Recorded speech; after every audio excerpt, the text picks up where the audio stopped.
welcome to Val di Sole Trentino in the heart of the Italian Alps. My name's Ollie Beckinsale and it's XCO day, and we are here for the fourth round of the Whoop UCI World Series.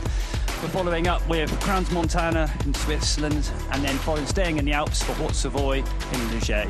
But we're here this weekend, Val di Sole.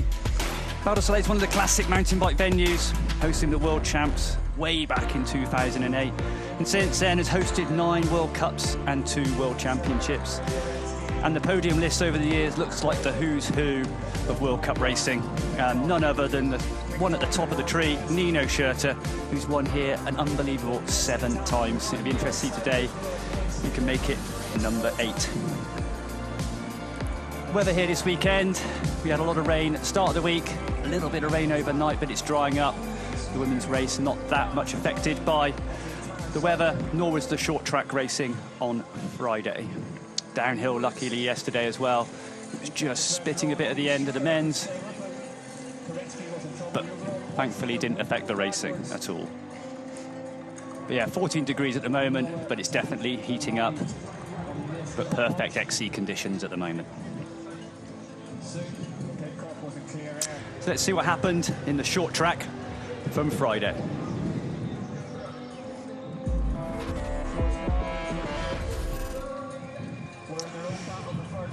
So in the short track, a different course than previously, fat grass sections. It's going to be some super close racing. It was Andreasen that got the whole shot from Sam Gaze. Nino Schurter up there as well, teammate Filippo Colombo.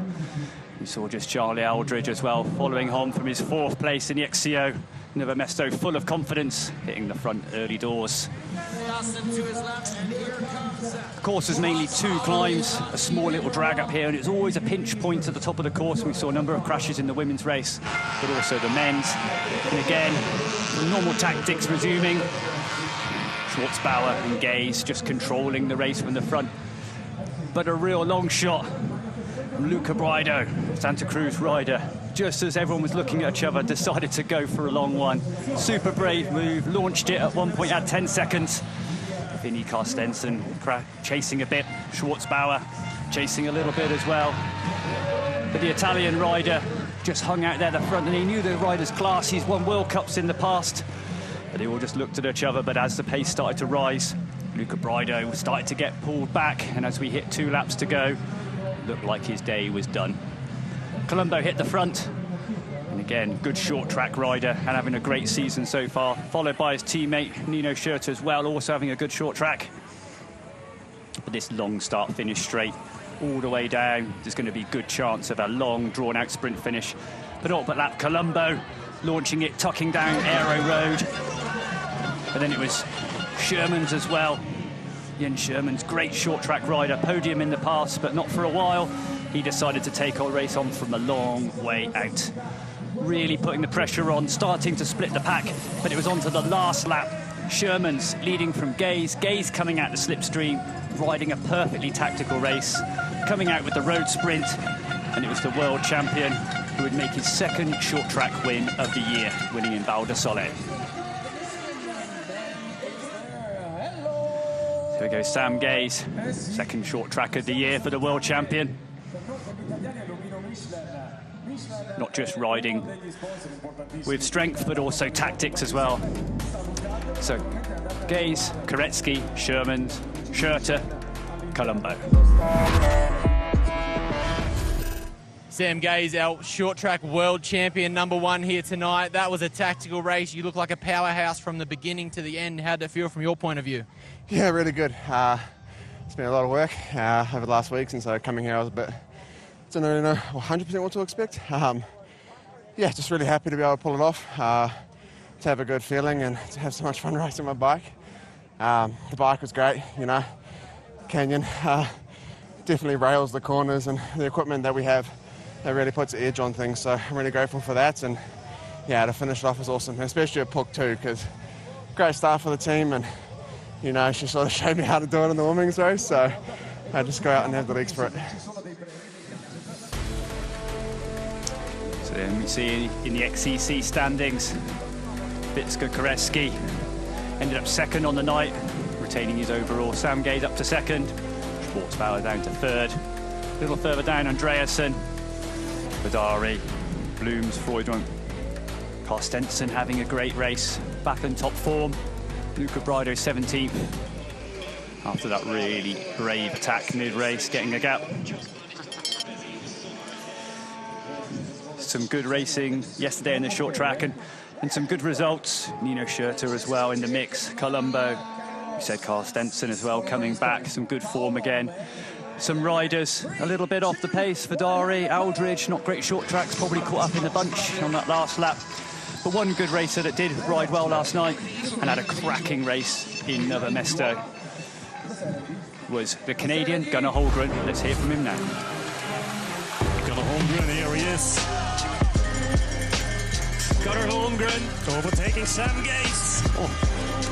Yeah, Nova Mesto is one of the most important races for me in the year. The last chance to qualify for the Olympics. Every kid competing in any sport thinks about the Olympics at some point. It's pretty special given that it's only 4 years and such a select amount of people get to compete there. And Canada only had one spot. Yeah, I was stoked that the last chance was at my favorite course. What a result for Gunnar Holmgren. 8th place for Gunnar. There's been a lot of hype around the Olympic qualification, but I think I was like equally or more stoked on the fact that I just performed super well and had my best World Cup result to date. My parents met when they were racing. They still ride lots and do the occasional race. My father is my coach now. The other two sisters, the twins, Ava and Isabella, ride for the Little Trek team. So yeah, three of the 5 children are professional cyclists now, and then yeah, the 2 parents are there as well. Nutrition is super important. The amount we need to eat to execute the training and then the precision we need in our fueling for the race. I think that's been probably the biggest developments in the last few years, just the amount of carbohydrates you need to consume, the new techniques and being able to consume more, and yeah, the more you can have in a race, the more effort you can put out pretty much. So it's a race that way as well, and it's definitely a key part. In the warm-up and the race, you're 1,000 calories in like an hour and a half of riding, so you need to figure out how much carb you can handle during the race, and it requires a lot of trial and error, and it takes much longer than most people think. When I make my plan for race day, I start with the race time, and then I sort of work backwards from there. Last meal before the race will be 3 hours out, and then you have your standard like race nutrition, and then thinking about after the race. Now with short track as well, you need to be fueled well before, during, and after, because you have the XCO the next day. Yeah, there's a lot of planning and strategy around that. Having that good form in Nova Mesto can't have really gone away in 2 weeks, I don't think, and everything's been going pretty well, so yeah, maybe try something a bit different this weekend without the pressure of selection. Just the main goal is to keep performing, getting 100% out of myself every race. And a great insight there from Holmgren into what's involved in the prep for one of these races, and one guy who's always got the prep right, Nino Schurter. I say going 7 wins in 11 races that have happened at Val di Sole Trentino. So he's going for his 8th win today, and that would be his 80th World Cup podium. Unbelievable. The only other rider racing to win today, Kittin Caron. But let's look at some of the other contenders. So we mentioned it before, the GOAT, Nino Schurter. 7 wins from 11 races here for the Scott Schramm mountain bike team. 35 World Cup wins. Unbelievable. Charlie Aldridge put himself in the big boys last week at Nova Mesto.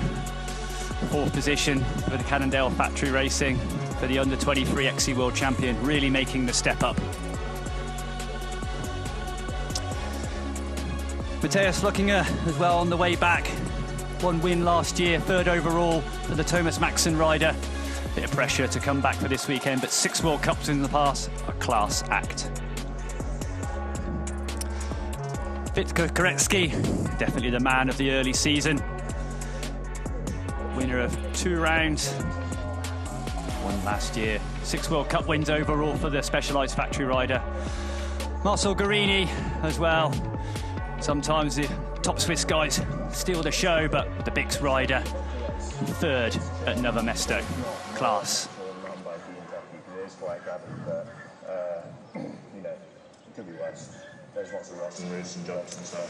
We're in the warm-up area not long before the start of the race. It's more fun to race than it is to ride. Not too much of a warm-up required today, temperature heating up. Most of the guys just on the rollers, just spinning the legs. Maybe some small accelerations or efforts just to get the muscles firing. But one racer who did have a cracking race at Nova Mesto last week, Cannondale rider Charlie Aldridge. And green they go as they head out onto the start loop. I just had a really good start, and then I was in the front group, and then I was just like, am I really meant to be here? Charlie Aldridge behind him, they're really going hard.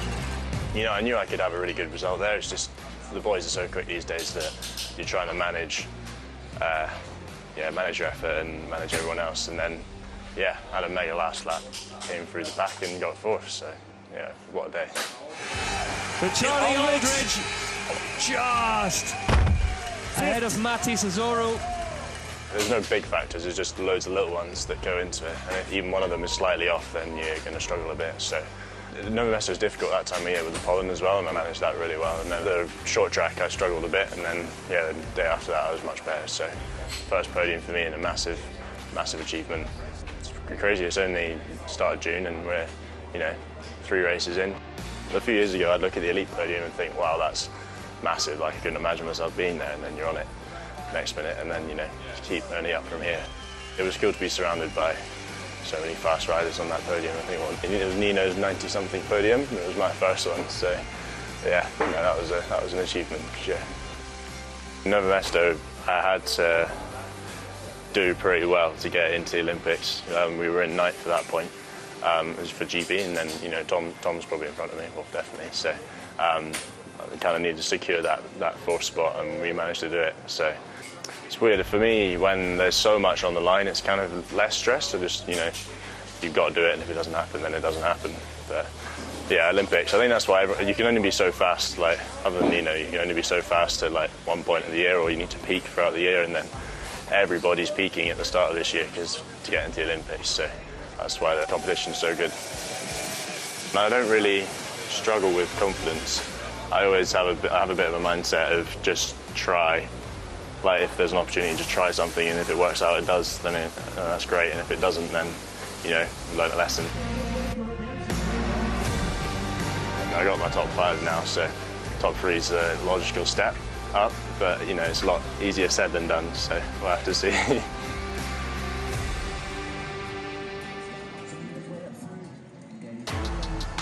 There we go. Great to hear from Charlie Aldridge, the 23-year-old from Cannondale Factory Racing. Under 23 world champion from last year.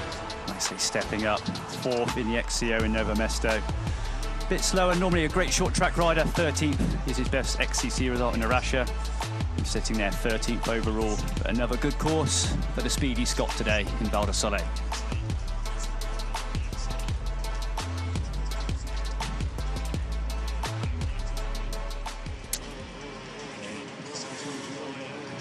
Val di Sole on the steep-sided hills, always hard courses here, hard footwork. Changed, relatively unchanged over the last several races. Steep, short climbs, lots of roots, lots of rocks. And this year's few small changes, different tech features, but the main thing is this hard wooded section always makes a cracking course. Let's have a look at the course.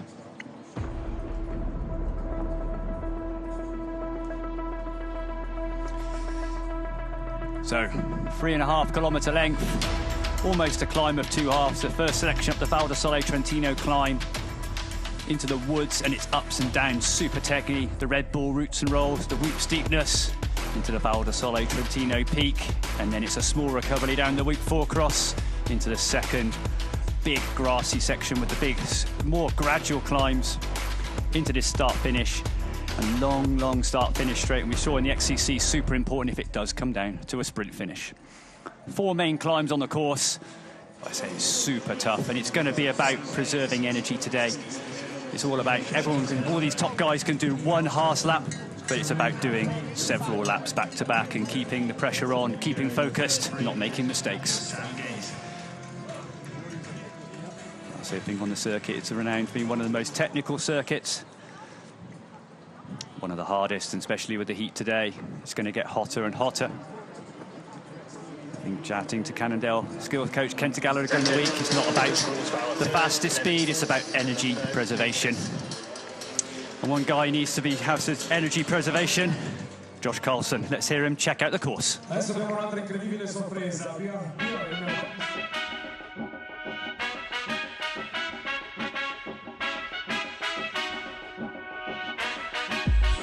Well, I've managed to sneak onto Jens's rollers here because we're here in Val di Sole and my legs need to be warmed up and ready. It's technical, it's punchy, it's fast. It's all the good things we love about cross-country racing. We can't wait to check it out. Oh, sorry, mate. Let's get amongst it now. Now, this is one of my favourite sections. It's a little bit filled in this year, but nevertheless, it's just as treacherous and difficult. There's roots, there's rocks, there's holes, there's ruts, so many things to grab your wheel and zap your momentum. This is a key part. This entire central woods is so critical to your lap, and you must start with a clean line right here.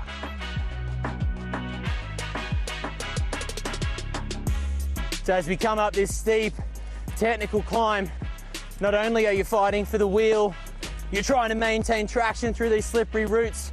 There's a bit of argy-bargy going on. You got to find your gear. We're about to go into a technical, fast descent. So I've got to drop my dropper, unlock my bike, change my gear, make sure I'm ready to drop in, and hold on to Henrik Avancini's wheel. Woo!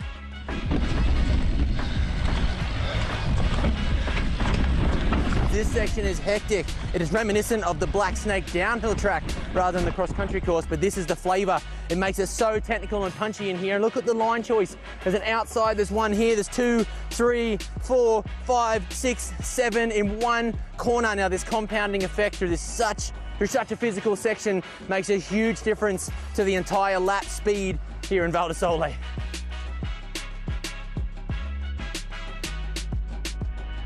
Unlock your suspension, drop your seat posts, and away we go.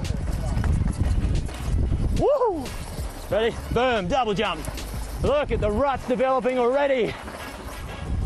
Wow, look at that, looks like a motocross track. Rut into rut, pick your line, stay committed as we head down into this final descent. Got a couple of fresh rock gardens to go. A big old step down, more ruts, more soft dirt before our final finish line pull. Through the new rock garden, round the outside, get up high, carry good speed, and look at this big drop here. Woo-hoo! Wowzers! So a brand new bit from our iconic rock garden on our cross-country track here in Val di Sole is this step down. It's got a bit of size to it, but when you land, there's more ruts into a slippery off-camber grassy bank to the final jump, all the way down to the finish. Chiara's got the better of me for the lap here in Val di Sole. We cannot wait to see the racing. Cannot wait to see Chiara take it home. This has been the Val di Sole Carlson on course, and we'll see you trackside. And Carlson just showing how technical and rough this course is. The steep climbs, those rocky, rooty descents, the chance of a flat tyre, and also blowing up later in the race. We talked about before that energy preservation, trying to pace your effort over the laps. And one of the riders, the GOAT, who's the best at that energy preservation, Nino Schurter. Nino, your game face is very much on. We know how much you enjoy riding at this track. 7 wins here already. How confident are you feeling today? Yeah, I'm feeling pretty good. I love this track. I think even more this year. It's really physical track, technical. And yeah, let's see what's possible. In terms of strategy, can you give us a little bit of an insight? Strong start and just go from there? Go hard from the start, yeah. Awesome, good luck. And here we go. We'll be calling him up in a few moments. Nino not giving a lot away there, but I think positioning. Once we do this start loop, so we have a start loop that's a little less technical, a bit more like the short track. Gives the opportunity to the riders just to settle in, move up. And then we're into the lap proper. But once we get up into those woods, you're going to need a a great start going in first time. One looking for a good start, and he's always a fast starter. The German from Canyon Collective, Lukas Schwarzbauer. Luca, it's a tight turnaround after the short track on Friday. How's preparation been ahead of this one? Yeah, it's first time, I think, since 11 World Cups that I'm not starting in the first row. Yeah, and I have the feeling I have to compromise something now with medium short track. And yeah, we'll go full gas, that's for sure. And yeah, the rest we're gonna see. Like you say, it is a different challenge for you today. So mentally, that'll be tough? No, I mean, if the start goes well, it's all right. For sure, there's a little bit more risk, but it can happen that you are after 20 meters in the place where you want to be, and then it's all right. You got this. Good luck. Thank you. And Luca, one of the best starters. As an uncharacteristic short track result puts him on the third row. The one guy's on the front row, Sam Gaze, taking his second short track win yesterday. Absolutely smashing it in the World Champs jersey. He's going to be the front row, happily as well. 8th place gets the front row start, had good performances here in the past.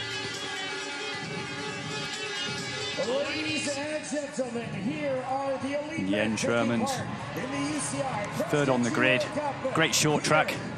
Let's chat with him now. Jens, you're having a fantastic weekend so far. What are you anticipating from today?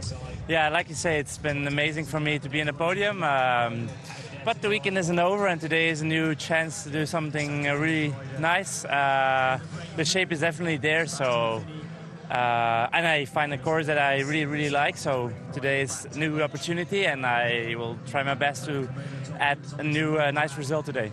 Good luck. Thank you. And that front row start for Jens Shermans makes a big, big difference to the energy you have to exert. Another rider having a decent short track course, back to form.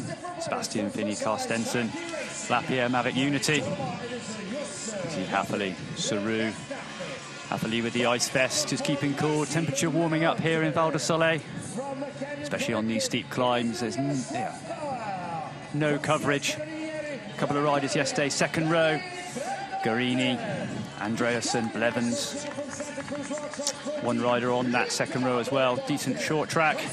Tess Fluckinger going to line up number 10. Let's have a chat with him now. Matthias, big day ahead, big race day. How confident are you ahead of this one? Actually, I'm pretty confident. Yeah, I like the track, you know. It's a lot of climbing up and down. It's really fun track, but a really hard one, of course. Yeah, there's not many places you can relax on this track, so that will be really tough. No, we don't want to see you relaxing out there. Where do you think it's going to be the most challenging for these riders today? Oh, hard to say.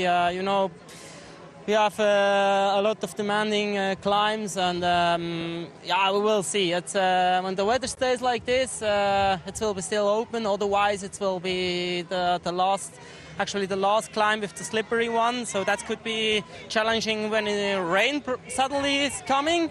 Hopefully not, but we will see. Keep our fingers crossed for you. Good luck. Yeah, thank you.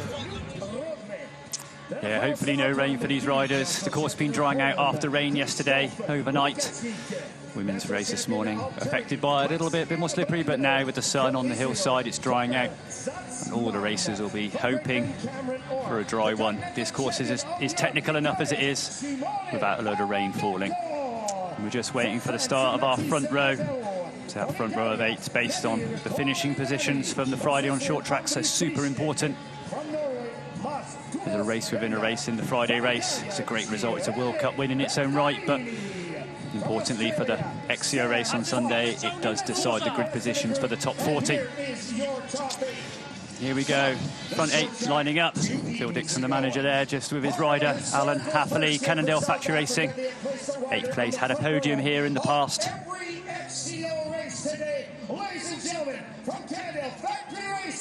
With the ice vest on at the moment, just staying cool. The French national champions Last year had a cracking race with Nino Schurter. Took it to him, faded a little bit near the end. We hope he can keep it to the line today. Jordan Sarrou, Team BMC. Another solid race, super consistent for the French rider. 7th place on the line.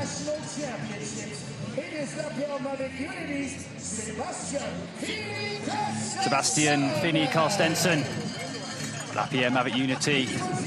Struggled a little bit at the start of the season, but back in top shape now. Best result of the season so far yesterday in the short track. He lines up number 6. Filippo Colombo, good short track yesterday for the Scotch Ram MTB Racing. 2 podiums already this year. He'll be looking to get that top step. He's got the form, he's got the ability. And the GOAT, 7-time winner here, 35 World Cups. Nino Schurter. Can he make it 8 wins out of 12 in Val di Sole?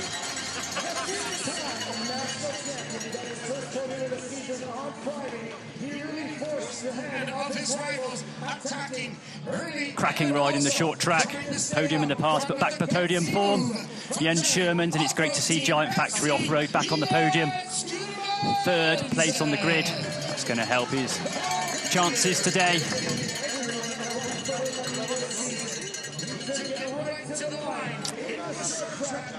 2nd place. 1 win already this year. Victor Koretsky, Specialized Factory Racing, the rider of the year so far in the short track, and also a winner of an XC. Just got through past Sherman's in a sprint finish and a dive for the line in a super tight XCC. But the winner of the XCC and lined up number 1 today, the big New Zealander, Alpecinder Koenig, Sam Gaze. 2 wins in the short track this year. 6th in the first round is his best result. And that's our front 8. And I'm joined by none other than Bart Brenchens, our first Olympic champion. Let's look at the XCO start list. Sam Gaze, Koretsky, Shermans, Schurter, Colombo, Finney Carstensen, Sarrou, Happily, De Foirmont, Guarini, Salman Andreasen, Blevins in that 2nd row, 3rd row, Schwartzbauer, like I said before. A poor short track means he's got to change his tactics a little bit. You see a bit further back as well. Poor short track for Aldridge, Badare, Licher as well. Caught in small crashes in that short track race. And they're going to have to be careful on this start loop today. Freudel, a good short track, but faded a little bit. And Gunnar Holgren as well.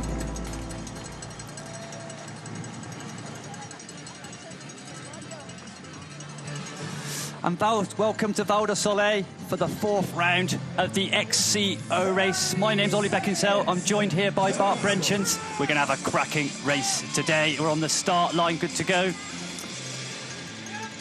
And here we are, start line on the starters' orders at Val di Sole for the 4th round. Nino Schurter, game face on. Sam Gaze, winner from on Friday's short track. Okay, who's going to get the whole shot? And they're off. Sam Gaze, good fast start down the centre. Sarrou, Andreasen coming up the outside, and it's Happily 2. Schwartzbauer, Aldridge trying to move up on the outside. Dangerous for them on this first start loop. Yeah, start loop plus 7 full laps these riders have to do. And everything went well also in these first corners, where we saw a crash in the women's race earlier today. Yeah, and it's tight, this top section, isn't it? We saw in the XCC. Chance for a crash here. Good start for Nino. Nino Schurter leading here. Can he do it again? He did it already many times. 6 times he won a World Cup here in Val di Sole. World champion he became here as well. Unbelievable record, isn't it? Yeah, it is. It's a hometown race, I would say, here in Italy. But of course, Lanzerheide, that's where he's living at the bottom of that, at that hill over there. Yeah, we saw the interview before the start. He said he was just going to go out from the gun and take it on, and he's good to his word. Jordan Sarrou behind him. National champion from France, also very consistent the whole season. De Foirmont, the Belgian champion, just up the outside. Good start for Pierre de Foirmont. And Mateus looking as well, just with the elbows out, going off track. Yeah, almost, yeah. A little bit of a kick he got over there. But his start loop's tight, isn't it? I mean, it's wide but tight for such a big group of riders. Then it becomes tight, and also on this high speed, the corners coming quickly. And I think for these each other front riders, I guess they just want to get round, start the race proper, get out of danger. And it's Pierre from Belgium, the Belgian champion, who is leading. Luca Schwarzbauer's coming to the front on the left side in the purple kit. Yeah, he did say that as long as you've got the speed, you can move up. Luca Braido, the Italian champion. You see Blevin's poor short track, but he's moving just up on the inside, maybe 12th or so. I saw Blevin's training here on the course. It looks so smooth how he's... Did he look good? Yeah, so good. So nice to see that. Yeah, he's technically just from jumping from route to route on the four-cross section. Yeah, and Nino leading. He knows that it's business to be in a good position before the forward start. Yeah, and this rock climb, there's two main lines. It's really technical, it's loose. Here we go, big field hitting this first climb. It's going to be a real scrap till we get to the woods on the first lap, so key.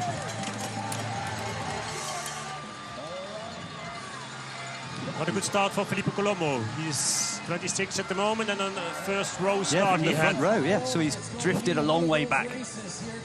But a big fight here. We see the Brazilian Ulan moving up on the side, just fighting, but it's Schurter already putting the power down, getting the gap. Happily just going with him at the moment.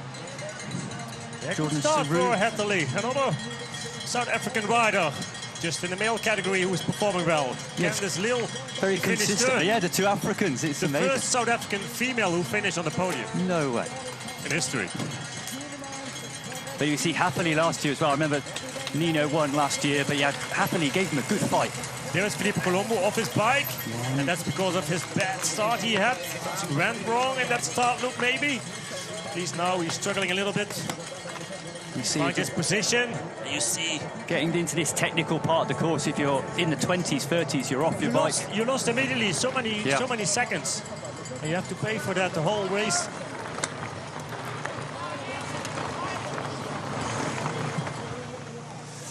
And Nino from the gun. He said he was going to go at it, and he's good to his word, putting the pressure on. And we see some of the other riders did good short tracks, but they're just suffering and a bit further back. A rider who's come through well, Martin Vidare as well. He was back in the 30s. He's already up into that top 10. Good start for Martin Vidare. Ostensen. And Schwarzbauer, there we go. Like I say, he said before, this is the first race in a long time. He hasn't been on the front row. So it'd be interesting to see whether he goes for this long burn or tries to move up quick. It's different approach of the race. Martin Vidare, 4th place. Yeah. How quickly went he to the front? And Simon Andreasen, winner of round 2. He's just moving up through. Good start for him too. Gaze dropped back a little bit from that front row start. Colombo, the Scott Schramm rider. But you see, once you get into this section, they just end up banging bars, holding each other up, whereas the riders at the front, flowing, smooth. It is, yeah, and it's constantly a fight for their positions. It will take a little bit of time, some laps, before it's stretched out. There's more space for these riders. And Nino putting on the pressure from the gun. He's definitely stretching it out. Yeah, he's pushing hard right now. He knows serious business today. He can win another World Cup here in Val di Sole. He's able to do it. And from the first 3 rounds, well, for Nino, with his high standards, he hasn't run a race yet. No, but the consistency, he always is showing. Maybe, not his best race in Brazil he had, but... like last time in Nova Mesto Amara was well 2nd place, now 4th again in that short track last Friday. Probably not on the course, probably from what I thought it's a good one for him, but he showed his strength. First row start for today and a good start now in the cross-country race. Yeah, we see normally Nino as well. He's not, again, I compare it to his standards, not the strongest short track racer. So if he's on the front row, it's almost like his goal is to get on that front row, I guess. It looks like that. It's more for him like being on the first row instead of winning a short track race. Of course, he likes to win that too, but maybe his sprint is not the best weapon he has. That's Sam Gaze, for example, when it comes down to a sprint finish. And we see this multiple lines here. This is where we saw Carlson on course earlier on. 7 different lines he counted on this one section. And even we see the top guys trying to work it out, which way's best, which way's smoothest, the safest. Yeah, and especially on a course like this, you need to have the skills. You need to know the fastest lines. Coming into that second tech zone. Jordan Sarou, Martin Vidaure. Vidaure back to fourth now. 24 places he's made up. In such a short time. He's there, leading in the first four of the race. Fourth place, Martin Vidaure. Obviously, he started the season well, 5th place in the first round in Marapora. Then he kind of just settled a little bit, and we were worried he'd maybe gone off a bit, the season a bit quick, but back on form. I think he likes to ride on this course as well. A very technical course, Val di Sole is. Yeah, and we definitely see differences in it's on the more technical side of the courses for this one, and some of these riders, they're all good, but some are just that little bit better. Mean, you're right, they're all good, but there are still some differences in riders. Also, some likes to have the steeper climbs, the more physical, harder course, and that's also what Nino already mentioned in his interview.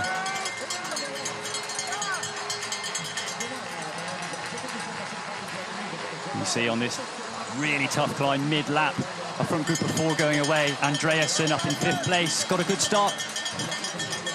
Pierre van Moor behind him, Jens Schuurmans, Mathis Azorro for the Decathlon Ford Racing team. Good start of him. Colombo up now, again front row, drifted back into the 20s. Matthias Flückiger with the number 15 on his bike, going down now in that decent Lars Forster behind him. Yeah. The Thomas Maxen riders. They're under a bit of pressure today, I think, that pair. Yeah, I would say not his best season for Matthias Flückiger so far. And here we see the start again. Sam Gage, Jordan Sarou next to him. Both one of the first riders into that first corner. This is how it looks like. On the back. 101 races today, 25 nations taking part. You don't want to be in the middle of that. Yeah, some of them have to be. I don't want to ever be back in it again. I would stay on the side too, to be honest. Yeah, it's a lot of riders on a course like this. It's not that easy for the riders who are a little bit further back. But it just takes that while. The riders there, they have to fight to get to the short track. Yeah, we see Matthias Flückiger in that start loop. He got a little bit of a body check. I think Marcel Guerini it was in that green jersey next to him, another Swiss rider. Cost him a little bit of places over there. He lost. Yeah, that start loop, it's not about winning the race, it's about not losing it in that section. It's true, yeah, that's how it is, yeah. Stay on your position, try to be in a little bit of a better position. It's not always that easy. I think as a race you want to just let it settle down, get into your group, get into your rhythm. Yeah, but at least, yeah, you have to stay with these first riders for a good result in the race. Matthias Flückiger, he's a little bit further down, around, not in the top 15 even. Yeah, 20th position, Matthias Flückiger. This is the leading group with Nino Schurter. Yes, so leading that group, Ellen Hatterley. Second place, and then Jordan Sarou, Martin Vidaure. And then the small gaps, Simon Andreasen, another Cannondale rider. Yeah, Gay's 11th, 18th, second just in this group. And thankfully, it has dried out a little bit from the women's race. This was almost unrideable the first lap for the women's, and they're just getting the sun on it a little bit. But it's such a tough climb. It kind of switchbacks up. It's probably the longest climb in the race, I think. I think one of the hardest. Yeah, also the longest. I think it is. It brings you to the highest point of the course, actually. Yeah, and it starts from the bottom. Yeah, where the start-finish straight is as well. And here we see Matthias Flückiger a little bit struggling. You can see his body language as well. And it costs him again a little bit of time in these corners with so many riders in front of him. And it wastes so much energy. You know, when you move back, you have to brake a little bit, then you have to put a foot on the floor, then you have to accelerate again. So not only are you going slower, but also I think you use more don't energy. Find your rhythm even. The rhythm, yeah, that's what it's about. These guys in the front. Yeah, they're only going forwards. Smooth. And they're gaining time everywhere at the moment. Mathis Azorro. Yeah. He had a good race in Nova Mesto now again. A career best, but he's not. You can see on his number plate, 48. It means 4th row start he had today. So already coming through. Yeah. Yeah. So you say 5th in Nova Mesto in the last race, a career best performance, but his overall rank isn't high enough, I guess, to race the short track. Best 40 of the world, yes.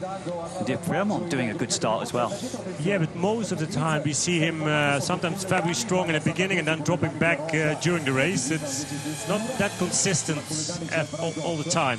Yeah, and Simon Andreasen looking back over his shoulder. Never a good sign, I would say. Yeah, Jens Schuurman as well, Giant Factory. Teammates of de Fremont, both sitting 6th and 7th. Yeah, 3rd place for Jens Schuurmans in that short track race. Great race. Oh. podium. And I think the short track proves you've got good legs, but then it's hard to back it up in the XCO. And also Friday evening, many of the riders are struggling to find their sleep immediately. They don't like it that late on Friday evening, but it's a nice show. It's great. It's great for us. Yeah, it's great to watch the races on a Friday evening. But for the riders, sometimes it's difficult to find their sleep immediately afterwards. They're getting a bit stressed, and then, of course, there's another day in between for some rest and recovery.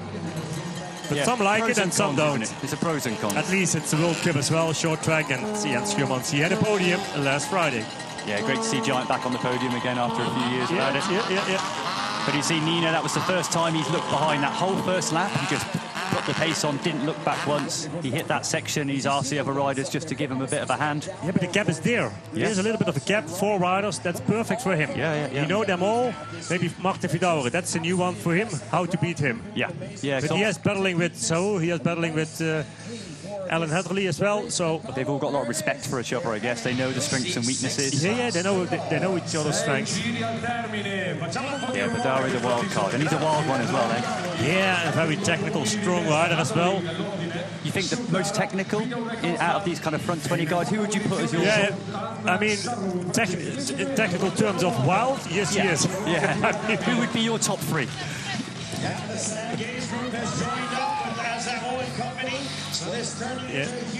Yeah, top 3 of most technical riders. I would say Vidauer, Hatterley and Saru almost equal, I would say. And, maybe Nino second, and then Hatterley and Saru the numbers 3 and 4 together. We see Charlie Aldridge on screen here, 46th, going backwards at a rate of knots. Poor short track, whether he's got a technical issue. We see him coming in now. No, not getting a flat tyre repaired, just having a bottle. Again, Aldridge stepping up, 4th in the last race in Nova Mesto, career best performance. But again, not having a good one so far. Yeah, this course here has some very steep climbs. I don't think it will suit Charlie Aldridge that well. Also looking a bit further back, Simon Andreasen as well, Cannondale rider, winner of round 2. He was sitting in that second group, but he looks like he's dropping back. 12th now at the moment. Sam Gaze, he's in 6th place. He's in that chasing group. Coming through strong, and it's this last section going for this first section of the course on this long climb. There's an opportunity, I guess it's wide enough. If you want to move up, it's the time to do it. Yeah, it's time to do that just before the forest where all the switchbacks are and the more technical parts where it's more difficult to overtake each other. Except when you have the line which is almost impossible to ride. Colombo, Mathias Azor, and then we have Sam Gaze. It's a good Jens recovery. Schuurmans, and then Nadir Coledani, sorry. The Italian rider. Wow. Strong ride for him, 9th place he is. Yeah, we haven't seen him in the top 10 before, so... I think it's not decided yet for Italy, for the men riders who's going to the Olympics. Yeah, in some countries it's very obvious. In Simone Italian, Vendetto. Yeah, he is. European champion, so maybe he's the man. Yeah, and they say Luca Braido, but now again Nadir Coledani, a very strong ride for him. We haven't seen the confirmation for that. Yes. Yeah, 3 Italian riders. Yeah, they're going to have maybe it is today. Maybe it's the last selection race for them today. A bit of a scrap. That would be a good one. Home soil. Yeah, might be. But yeah, Luca Braido, winner of World Cup races before the Italian champion, but struggled to get back over the last 2 seasons back to that top shape and the top 5. Yeah, impressive. The season when he won these 2 World Cups, Luca Braido. Yeah, he was strong, really strong. Yeah, he was there all the time. And then expectations are high. Another rider, Simon Andreasen, with expectations, but drifting a bit further back at the moment. Started fast, was sitting in that second group, but back to 15th now. For the Cannondale factory rider, Sam Gaze on the move through too in that second group, looking well. But happily, Nino driving it from the start, then letting Happily take over. Happily not prepared to push it, I don't think, to the maximum. So that second group just coming back a little bit now. Yeah, I'm surprised. So Nino, he was pushing hard that first lap to open that gap, but now he's slowing down a little bit. It's Alan Hatterley who is leading, and that chasing group is coming back Interesting. Yeah, and I guess Nino probably doesn't want that group to get too big, you know. Yeah, he doesn't like it, but he is in the second position right now. The best position where you can be. Also on parts like this, it's not a big problem to be second.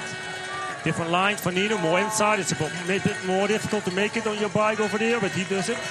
In this wood section, it's really widely taped, so there's lots of line choices. I really like this section. I like it, yeah. It's really nice to watch also the training in the last few days. How the riders, which line they are taking constantly, and checking out different lines as well. It's not obvious. You know, a lot of courses, everyone's on the same line. I saw Vidare on Thursday, and he just couldn't work it out, and he was trying different ones. It was really cool to see. No, but you can also overtake each other on that in that turn with these different lines. You'll see Colombo recovering well. Yeah, after his bad start.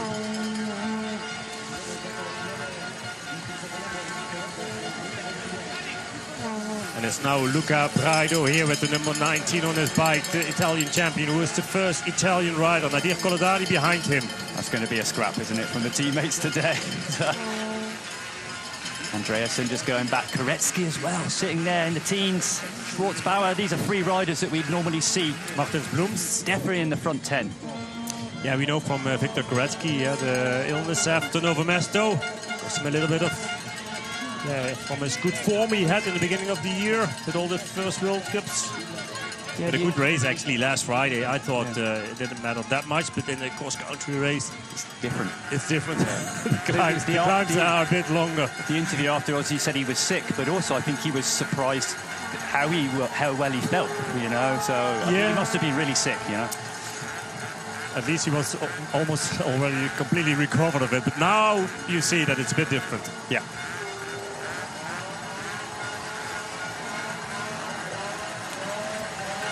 Luca Braido, the Italian champion. Is he able to follow the fast guys here on this climb? Happily leading it in. Schurter, Vidare, Saru, and then a small gap to Colombo, Azuru. Gaze. He's super tough, this part. I think, you know, it's super steep and then into the technical. Yeah, I think it's not a course what suits him, actually. But he's so focused also for the Olympics, Sam Gaze. I think that's a better course for him. Yeah, he's one of the bigger riders. Yeah, he's heavier riders. Heavier riders, yeah. And with these steep climbs, it's more difficult for him. And the games course, you've been there. It's shallower climbs, faster. Yeah, you need to be a powerful rider. Okay. Yeah, I mean some technical features it has, but not too difficult. Not such a long climb as here Val di Sole's course has.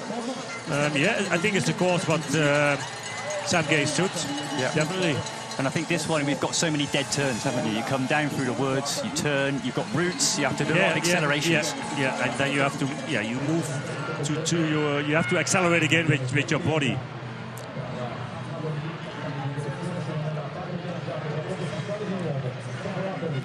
So we see Happily in this front group of four, Nino driving it on, then he's let it Happily take it on. I think the pace has just gone up a little bit again, that gap to the next group just growing a little bit. It is, yeah. Filippo Colombo with Matisse Azoro, who's leading that chasing group. Sam Gaze, he's in the third place of that group. And then we have Jens Schuurmans. Working hard, 190 heart rate for Schuurmans. Okay. Oh, that's high. Yeah. But also the temperature, I think it's a bit warmer now again outside. It will increase your heart rate easily as well. And that looks like they're coming back again here on this climb. It is not, other than that fork cross section, there's not very much recovery on this circuit. We have the start-finish where they can take a little drink, but then they're straight back into it again. Yeah, and they're, most of the time they're always fighting for their position as well, so it increases the speed again. Every lap again when they cross the start-finish arch. You see how much it's drying out now. That's gone from almost unrideable to Happily being able to ride out the saddle, so it shows that there's good grip there now. Matisse Azoro, it's him who is chasing hard and close the gap over here. Filippo Colombo behind him. Alan Atterley on the big rocks. The South African Cannondale rider. So Happily never winning a World Cup cross country. He has been close. Many times, very close. But I think this is the problem. When you're in the same generation as Nino, there's not many World Cups left for everyone else, you know? Yeah, it's special if you can win one. It's true.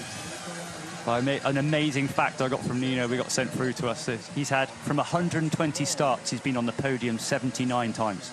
So 66%. Yeah. It's unbelievable. And 2 Swiss riders in the top 10 who are not qualified for the Olympics. Filippo Colombo, Lars Forster. Where is Matthias Flückiger? Yeah, and we talked about this, you know, when we're having a coffee in the week, about the Swiss team. It's always been the same, the strength in depth. There's always 5 or 6 riders that you could pick for the team, and in another nation would qualify, but only 2 can go for the Olympics in a real scrap. And not the easiest decision by the delegation who had to do that. No, you could debate it for a long time. The whole show we could talk about whether to take Colombo or Flückiger or Guerini, but... Yeah, it looks like, Filippo Colombo, he's in how do you say it? It's becoming stronger every World Cup again. He had that nasty crash in Paris-Roubaix last year on the road, broke his elbow. But from then on, when he recovered of that, it took him a little bit of time. But now it's only up. And at this level as well, that, you know, an elbow injury, and he had a really bad injury. It's not something that was a very complex overnight, you know, and to get the dexterity back and being able to get the control is super difficult. For him to come back at this level so quickly, I'm really impressed with, and I think it's a bit harsh. He's come back really. Luca Braido, the first Italian rider in the race. 8th place he is. Yeah, and he did a cracking short track. I loved how he attacked it mid-race. He's coming back as well. Jens Schuurmans, he's in front of him. Yeah, Gay's now back to 9th. Still in touch. And I think we need to watch Guerini as well. He generally starts a little bit slower. We saw him in Nova Mesto come through. He came through so fast at the back end. He kind of almost caught me by surprise. He's together now with Lars Forster. The numbers 10 and 11 in the race. Flückiger now. Yeah, Christopher Blevins around 29th position, he is. But yeah, 2 of the favourites today. There's Flückiger back to 21 now. Koretsky coming off the back of sickness. After Nova Mesto, now back to 22nd. Andreasen, 19th. 3 riders that we had expecting to be probably in this front group. Oh, these coming together, these riders. Matthias Zorro in there, most of these riders. And Braido. Braido as well, look at Braido. All these riders taking a gel, taking their drinks. They know that they need to have that for the rest of the race. And it comes down to the last few laps. Filippo Colombo is in this group too. The number 3 on his back. The Scotch Ram rider. And another Scotch Ram rider, he's leading. And maybe the opportunity for some tactics. The only team with 2 riders in this front group. Nino and Colombo. Yeah, you're right. Yeah. Looking a little further back as well. Guy coming through at pace. Thomas Grillo, he crashed on the first lap. He was a long, long way back, but he's flying back through the field at the moment. And battling for their positions also on this part of the course. Here is Sam Gaze. That's Luca Braido, the Italian rider. Of course, they like to see him here in Italy. And he's doing well. His best result so far this season, 13th in round 1. But he has got the pedigree as a World Cup winner in the past. So I think if the pressure's on for that final Olympic selection, I think the day is the day to get it done. And of course, a home race as well. You saw Martina Berta, his teammate, last year, 2nd place here in Val di Sole. Same team, same country. And Nino is pushing hard out of the saddle again. He likes to be in a good position, and that's where he is right now, leading. Martin Vidaure close to him. Saru just swinging a bit. Yeah. A little bit of a gap. And you can see as well, he's stretching out this group. Luca Braido, then we have Lars Forster. Marcel Guerini here in the green kit. And Sam Gaze. You can see he's a very powerful rider, using all his body weight as well. Bigger gear. Yeah, not a pure climber. You look at someone like Marcel Guerini. Just powerful. Yeah, just pure power. Big pure power. Whereas Guerini looks more like a traditional road climber, you know. Yeah. Very light. Yep. Light build. Nino's pushing hard. The group 3 now, and then a small gap. But Vidaure looking good. He hasn't put his nose in the wind yet. He's just sat there. Yeah. That's how it is. That's sometimes how you have to approach these races. You see Nino, the only rider to hit that inside line. Quick acceleration. It's so steep inside. Yeah. Shorter, but it's also so steep. You need to have the speed to make it.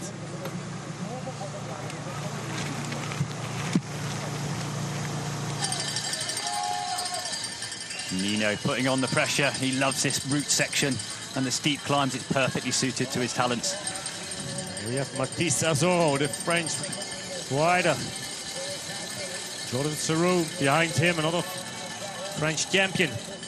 Here the Italian champion, Luca. And Lars Forster, the Swiss rider, winner from last year, but he's coming through strong. Poor short track and quite a slow start. He was in the teens, but he's coming back up through into the top 10 now.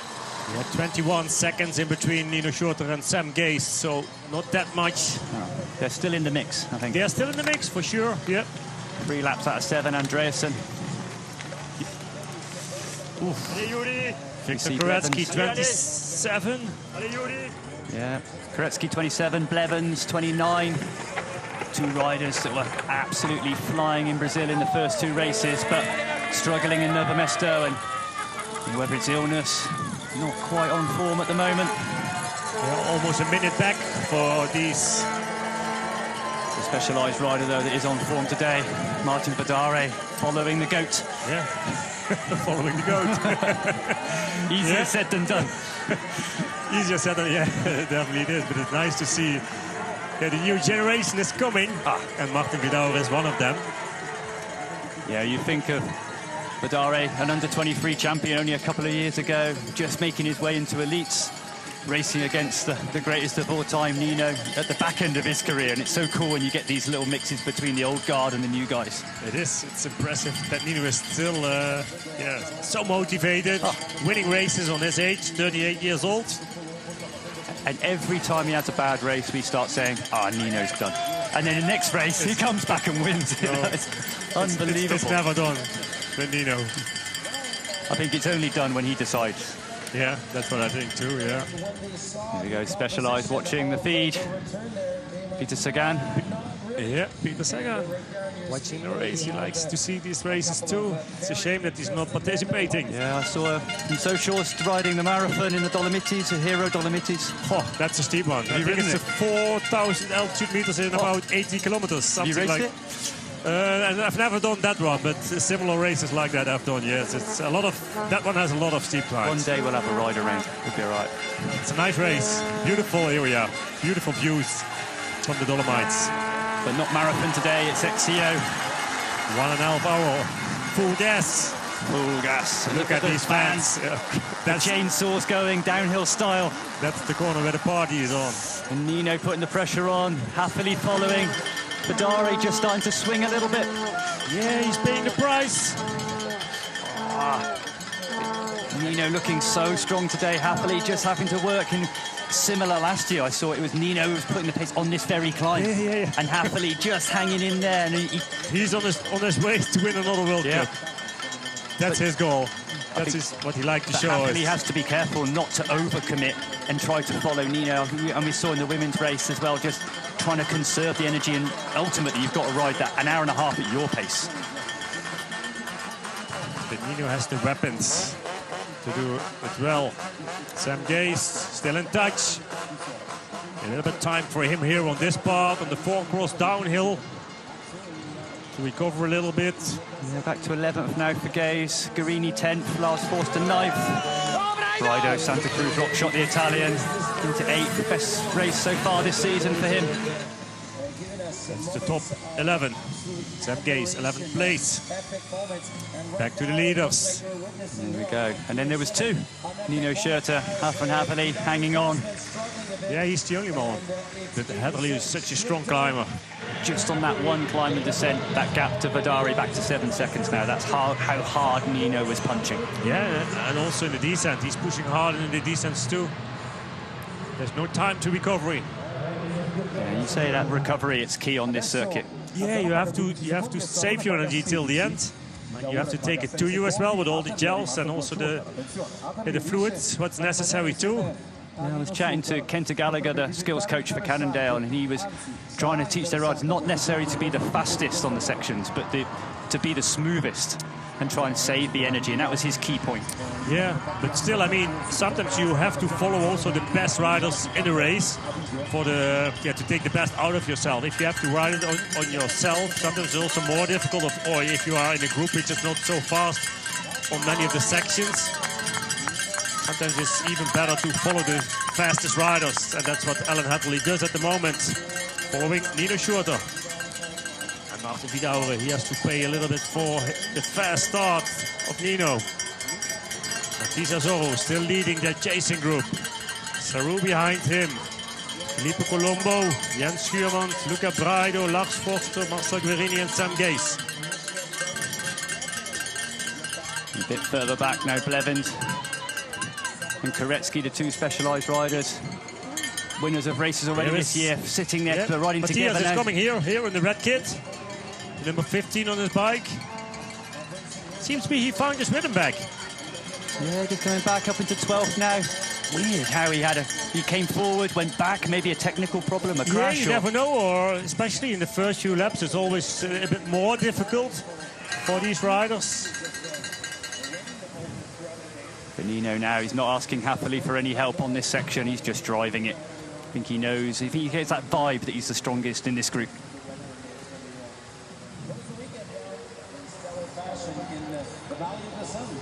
I think also Matthias Flügger, he likes to prove himself for everyone. Yeah, and I think we talked about that Swiss qualification. It was a bit controversial. You know, you can debate it till the cows come home, but Colombo having the better results so far this year.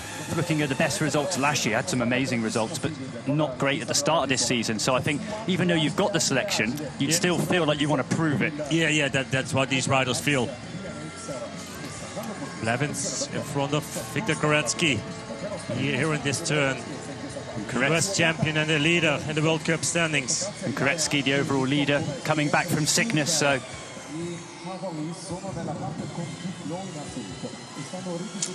Here we go, Nino dropping down the new section, the big jump.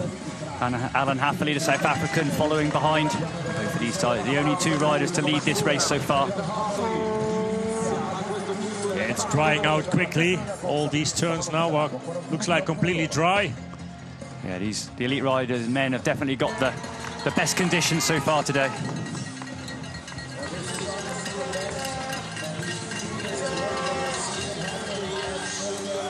Here we go, lap 3 of 7. Nino Schurter leading with Appen Haverly, just dispatching Martin Vidare, now dropping 18 seconds. Yeah, Martin Vidal almost caught by that chasing group. Yeah, Mathias Azorro is doing the work now. Also Nino, look back over his shoulder to Alan Hadley. On this part of the course, he doesn't like to work and push too hard and too much. Yeah, it's Mathias Azorro who caught him back. It's a big second group now, and it'd be interesting to see who takes it on. Guerini coming back as well, just chasing on in the background with Gaze.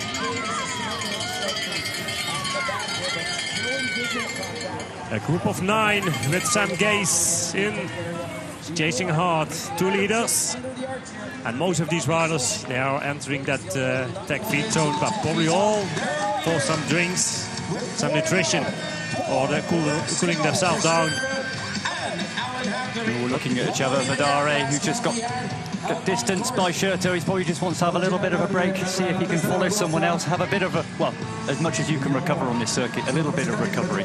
Yeah, if you slow down just a little bit, your tension out of your legs, out of your muscles, it helps always a little bit to recover. You just have that small little couple of seconds off the pressure, and that's when you're at this enough. intensity, it helps, doesn't it? Yeah, and you see the riders cooling themselves down. It's warm enough for that. When the sun is out, it's hot immediately here against this mountain.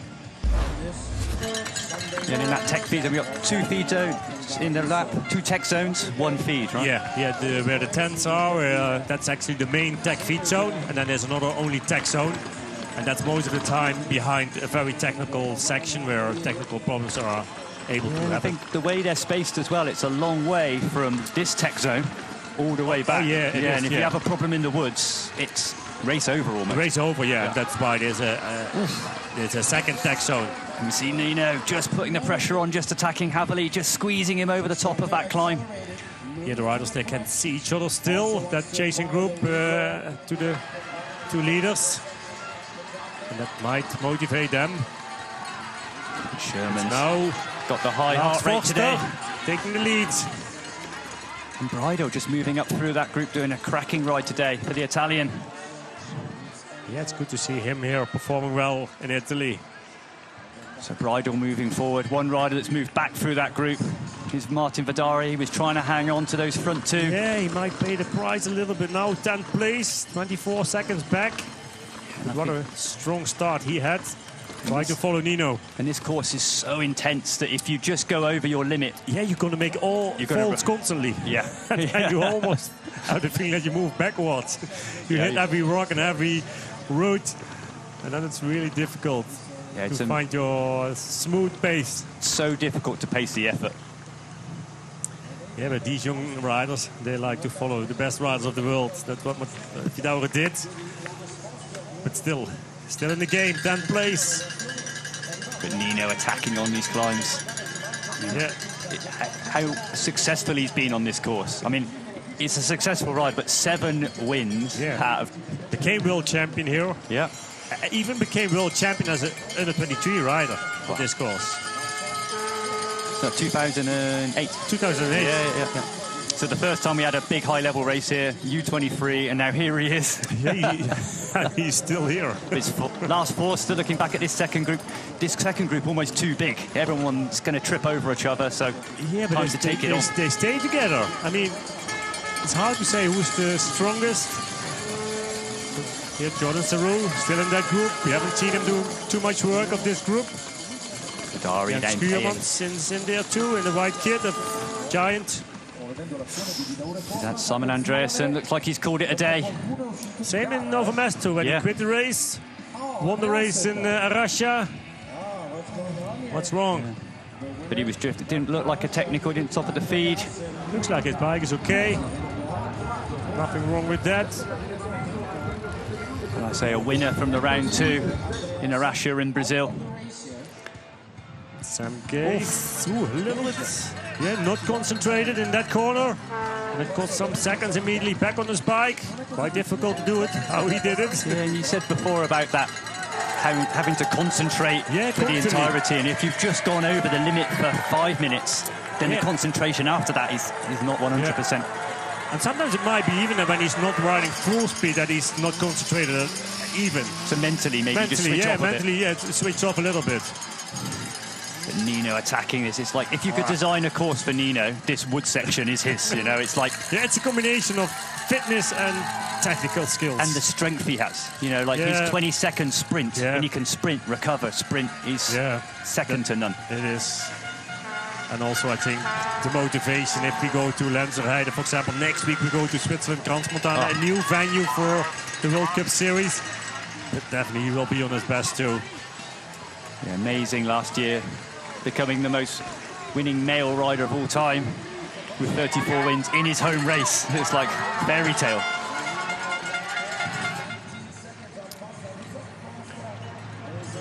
Jenny Wisvets. With Simon Andreasen. Good couple. Power couple, but yeah, Andreasen today not going his own way, whether sickness. I know some riders have been suffering from pollen allergies. It's this time of year, and you come to a different place and you can sometimes get caught out. But Nino's definitely not getting caught out today. From the gun, he was off. Yeah, he was there, I think, on Friday already. Yeah, still already warming up. Pitcock isn't here. It's my chance to take another win. To gain some points for the World Cup Series, for the overall title. They say the last race in Novo Mesto, second for Nino. Close race, Tom Pidcock making an appearance. Again, he'll be back in Crans-Montana next week. And then the Tour de France before the Olympics. It's a pretty varied programme for Tom Pidcock. Yeah, I read an article about Pidcock. He said, what Mathieu van der Poel can't, I can. Doing the Olympics, mountain bike. He does Tour de France, mountain bike Olympics, and then mountain bike road. Road Olympics. So Tom Pidcock, winner in Novo Mesto in the last round, currently racing and doing a top 10 overall in the Tour of Swiss Road. But then back for Crans-Montana, our next World Cup race next weekend. Here's a Luca Brido, Azzurro, 4th, 5th for the French and the Italian. Lars Forster as well, winner from last year's first start this year. A little bit off form, maybe riding himself into the season. 10th in round 3 at Nova Mesto last week. I say winner last year. And that Thomas Maxson rider, you know he's got form. When he's on fire, he can climb with the best. But at the moment, nobody can match Nino and Hathaway. It's just the pace that Nino, he just keeps pushing. He just doesn't let up, and it's on those little flat sections. He never looks like he needs or wants a recovery. He just keeps pushing it. Yeah, he does it every lap again, till he, I think till he breaks. Yeah. Natalie. Yeah, we've seen that before from Nino, how he does it. And it's rare if that he can hang on, Natalie, he might be in for sprint finish. We saw it last year. It's almost a repeat of last year's race where Nino attacked, Hathaway followed, and in that occasion, Hathaway just cracked a little bit. Yeah, at the end. Still hung on for a decent race, but... Yeah. And Hathaway, a winner of short track races in the past, but never an XCO, so still waiting for that big one. But such a consistent rider. He is, yeah. Raido now, 3rd place, the Italian. Look at him, strong here on this climb. And I say, last couple of seasons, a little off form, but winner of 2 World Cups in the past. But now lifted by the fans. Oh, home race. Possible Olympic selection, a lot to play for Bryder. Yeah. Guarini as well. Yeah, Guarini, here he is. I'm wondering if we see a little bit more from Matthias Flückner. 15th place now, 1 minute and 7 seconds back. Is he able to come back to this chasing group? But we see that pace acceleration from Bryder has just dispatched Colombo. And Sherman's as well. I mean, Sherman's great short track 3rd place, but you'd say that a top 10 today would, I think, be a good performance for him. Yeah, definitely it is. The Belgian rider. Another Italian coming through as well, fast. Avendetto from the Vittoria team, European champion. Had a poor start, but he's coming back through at speed now. That's good to see. Yeah, young rider. Yeah. World champion a couple of years ago. Leger, he became world champion under 23. The European champion, yes, from some weeks ago. It was in Romania. Very bad conditions. Cold and rain. But he won it. He had a great race there. Yeah, he had a great so race technically there, good on the mud. With different conditions today. Yeah, everyone expected Simon Andreas winning it. And here is that overtake from Luca Braido coming into that 3rd place. Pushing hard on that climb. Chasing now, leading this group. Jonas Ruiz still in touch with that group. Filippo Colombo, Jens Schuurmans here on the white kit from the Giant team. And Avendetto just going past the Dari in the background, moving into 10th. I say a rider on the move. Yeah, and a rider on the move. Yeah, he is. Sam Gaze, 12th place. He is right now, almost a minute back. There's some newer riders we're seeing coming through now in this second group. Bryder was an older rider recovering form, but Azuru and Avendetto, the two are like the newer breed coming through. And again, coming back in the start-finish area. Yeah, you see here again, they're slowing down again. Alan Nutley is only able to carry on with Nino, but not doing too much work. He has to save his energy, and it's now Nino who's not coming into the attack feed zone, not taking any drinks. Do you think Nino would just squeeze a bit now? Would you squeeze? It's not allowed, huh? It's not allowed. But you see Nino now, just putting on the pressure, just squeezing the power, making Hathaway just... No, but he's doing it. He is doing it, 100%. Even without going out of the cellar. But there you go. But you could see his body language. He was asking to do some work. Alan Nutley, he wasn't able to do it. He went into that attack feed zone, take a bottle. And it's now Nino who's actually attacking in the feed zone. Yeah. It's an unwritten rule. But these tactics playing a big role now in World Cup mountain biking. And sometimes in the feed zone it's almost straight and almost the same speed. But in this one it's slightly long. It's quite a long way around the outside. Yeah, that's how it's designed many times. trip up the Shimano climb to put the pressure on. Happily is drawn back by at least 10 bike lengths. It's Nino Schurter just getting a little bit of a gap on Haffley, deciding not to take a bottle. There was that drop, a big jump on that ski slope. And it might be even that Alan Hathaway is happy. Not that he doesn't have to follow Nino anymore because the pace he's pushing all the time. It's so high. Oh, he's actually, that's not true what I say. But he's going back. That gap from the feed zone, that kind of 5 meters, it stayed the whole way up the hill. Yeah. And it'll be interesting to see in the woods now.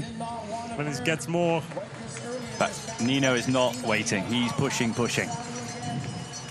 Happily in second. I mean, these days in cross-country racing, every second counts. Constantly, everywhere, the whole time.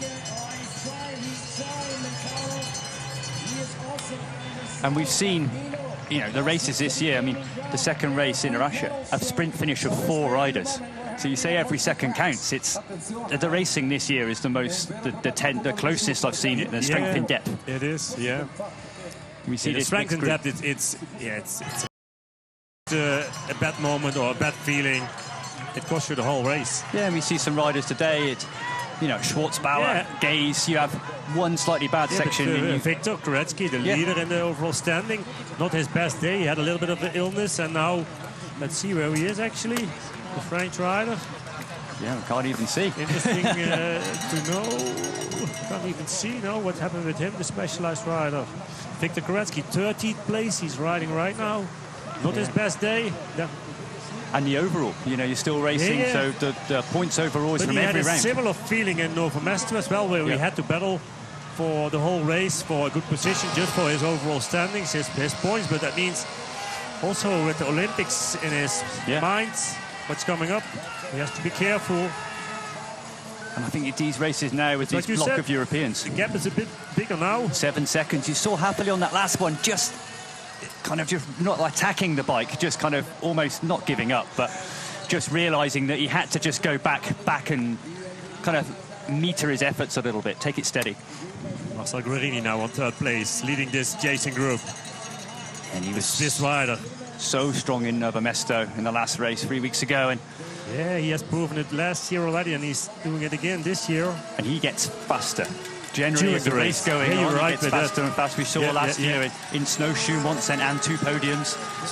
Such a strong climber. Another rider who got a podium in Nova Mesto as well.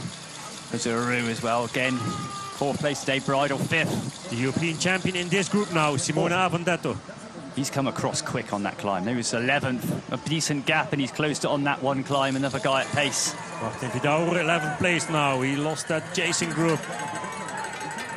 You know, he's got almost 1 full hairpin on the gap. 7 seconds it was in the last split time. And it's this section now where Nino is so good. These short, punchy climbs you see now out the saddle, accelerating. Then it goes into tech, then it climbs. It's like perfect Nino terrain. Yeah. But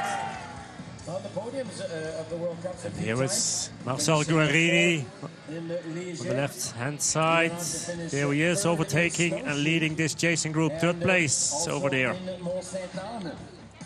It's interesting. We've got Guerini and again Forster. Avondetto, you know, good climbers. They're mixing in with this group. Matthias Flücker on 12th place right now, 1:19 back. Yeah, we've got this Swiss fight between, obviously, Nino's on another level, but this Swiss fight between Colombo and Flückinger, there's some bragging rights there. Yeah.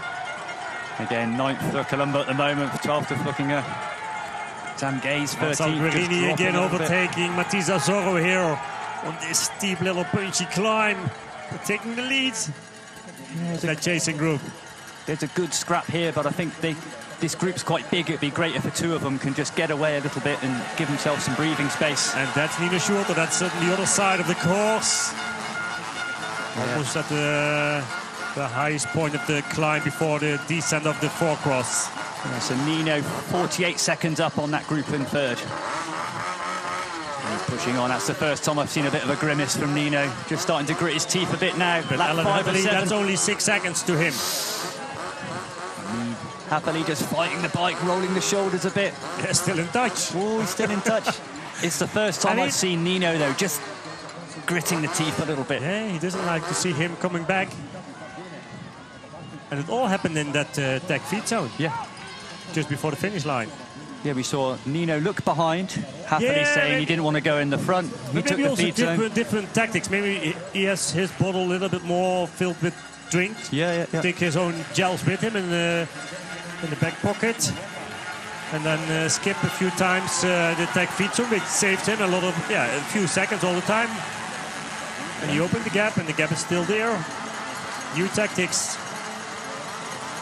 Vidare just recovering a little bit. It'd be great to see him just being able to hang in there. It was so brave of him to try to go with Nino. Yeah. And then once you get dropped mentally and physically, it's important to try and recover, but it's so difficult to do. But it looks like he did it. Yeah. Or maybe he came back in the descent, but now the riders are on the highest point. So. Yeah, Schuurmans dropping in, and here is Vidare. Yeah, he's just closed back on that big group again, so great recovery. Specialized rider. Yeah, Matthias Flicker, 12th place, and Sam Gaze just behind him, 13th. It's a minute and 41 seconds back for Sam Gaze, 13th place. Yeah, so Matthias looking on the move, whether he had a technical or just legs weren't quite firing lap 2, but he's coming back through again, back 30 seconds off this big group that's fighting for third. And it's a real scrap for third. It is the European champion in this group, the French champion, the Italian champion, the Swiss champion. Yeah, who else can you wish? The European, yeah, the whole lot. We got the full set. Full set we have, yes. Oh, a different line for Vidal, I think it was. The Chilean. How do you say it? From the Chile. Chilean. Sorry, Chilean. Bagherini now pushing on hard.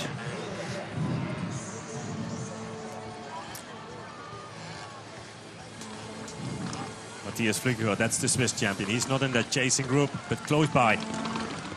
We talked about the weather. It's pretty much dry, this course. One rider that would have loved it wet would have been Matthias Flicker. He loves it wet and cold. He's where he's had his best performances in the past. Is he able to come back to that chasing group? And again, another rider technically at the higher level. He is. But when it gets wet on those routes, you know, Leogang or somewhere like that in the wet. He's wild. That gap going up 9 seconds now. Yeah, he has done that very steep climb, Nino, already. And it's Alan Hadley who lost a few more seconds to Nino Schurter, the numbers 1 and 2 in the race. Nino is working hard as well. And it's tough, this top section. We do the big switchback climb, and it's just kind of like a false flat the whole way. It's sticky. He likes to see it a little bit bigger, that gap, that's for sure. There's no time to slow down for him as well. You can see the expression on his face.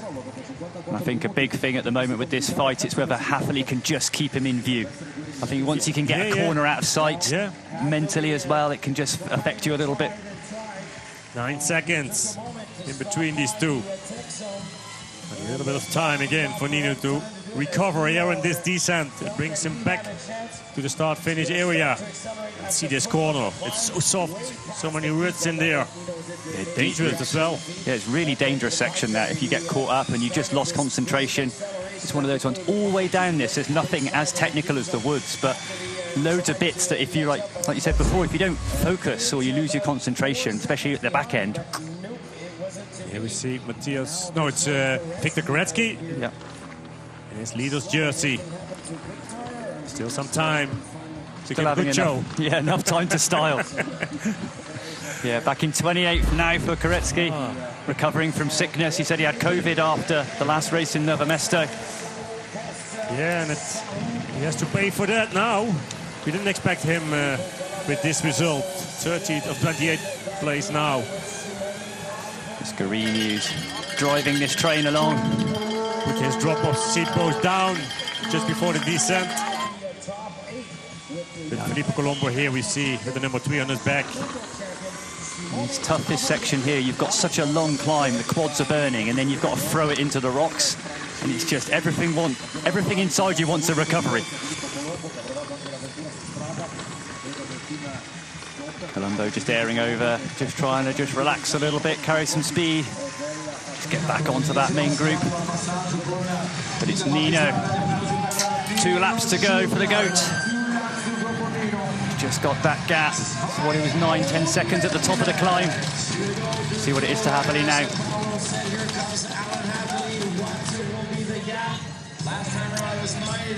Nino, 2 laps to go. Just got that gap on Happily, back to 12 seconds now. Yeah, and it all happened the lap before when Alan Happily was taking that tag feed zone and Nino didn't. Just getting a few metre gap, and then he just saw the chance, put the hammer down. Yeah, definitely. Probably he would say that he didn't, but he just rode his pace. He squeezed the pedals. He squeezed the pedals a little bit harder than Alan Happily did.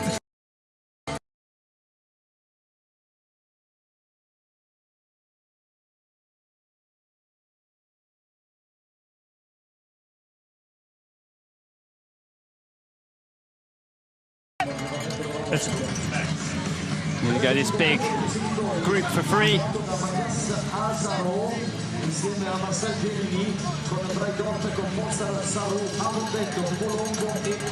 This big group fighting for third. 2 Italians in this group. Luca Braido and Simona Avendetto. He said the Italians have got 2 spots for the Olympic Games. We were thinking Avendetto would have 1 and the second was maybe up for grabs, is what we understood. I heard about Luca Braido, probably it's him.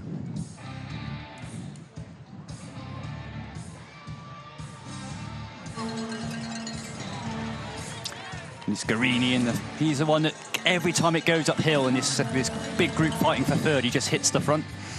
And here we see where the riders are right now, that uphill 4-cross section with all the rocks, some different lines. And most of the riders now taking the same line. That's the fastest and the easiest to ride.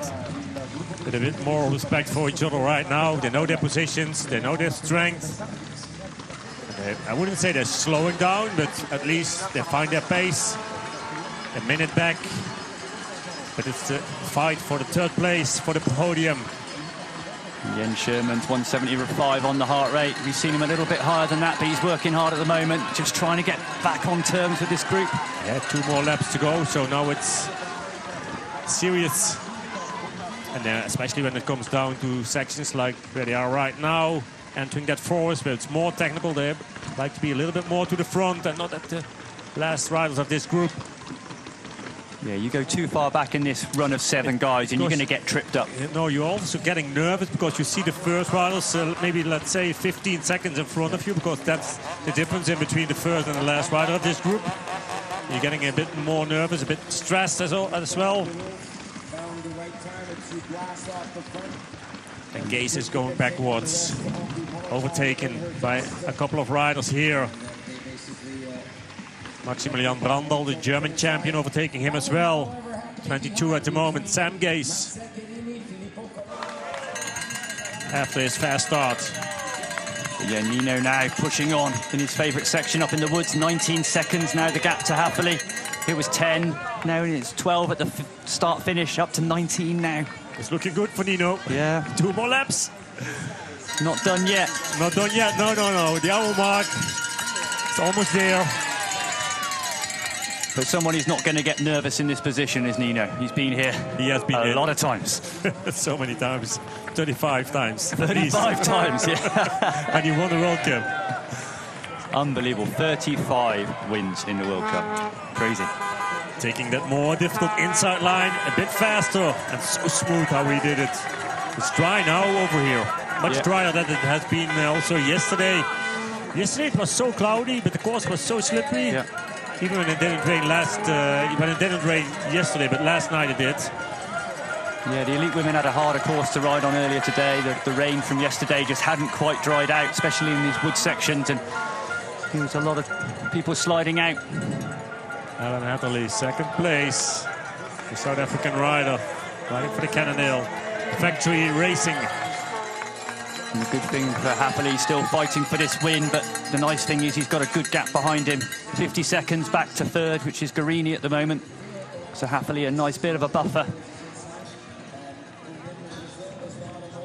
But the fight for that third place, it's still on. And this Red Bull Roots and Rocks, rock and roll, it's a tough one. So many line choices, and thankfully, like you said, it's not rainy, it's dry now. And look at Nino attacking the course. It's going fast. Out of the saddle immediately at the bottom of that climb. Look at the power. This is so hard, this climb. It switchbacks up, drops down, it's and hard you put to that see, long but it's climb. so steep. It's so steep here at the bottom. I ran this on first day, ran a couple of laps, and it's so steep. Out of the saddle again here.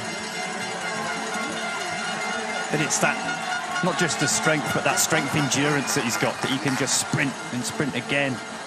17 seconds. Natalie brought it back with 2 seconds. Yeah, happily telling not done sign. yet. A minute and 8 for Marcel Guerini, who was on third place. Another Swiss rider. And the pressure from Guerini just starting to split that group, fighting for third apart a bit. All still covered in 10 seconds, but Badari just losing a bit of time, looking at closing the gap, but it's a 30-second gap that he's got to close to get to that top 10.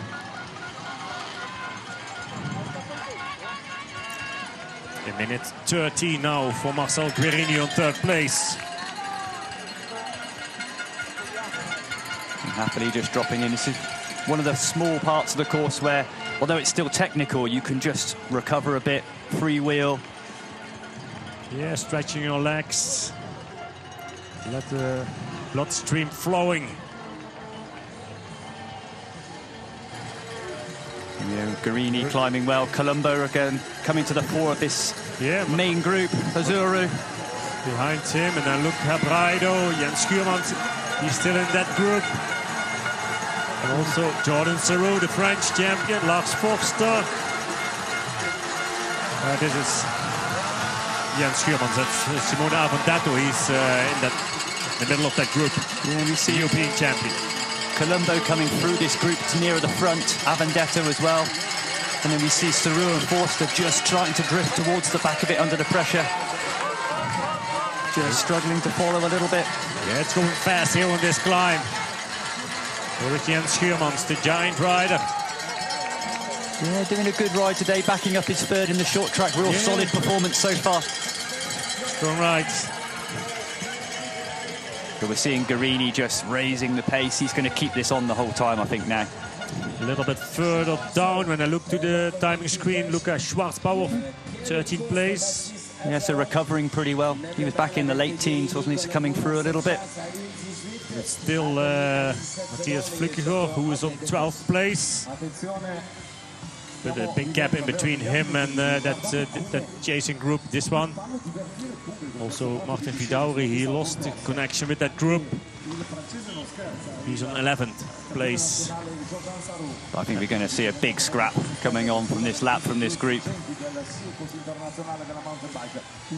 Again, there's a bit of bragging rights. Who's going to be the best French rider? Who's going to be the best Italian, the best Swiss? The best Swiss? He's leading.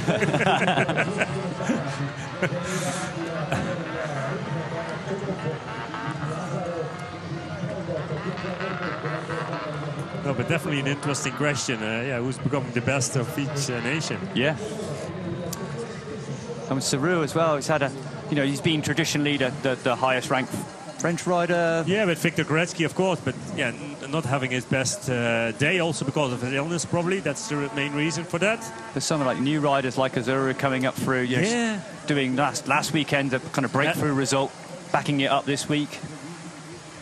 Mathis Azoro, riding for the Decathlon Ford Racing team.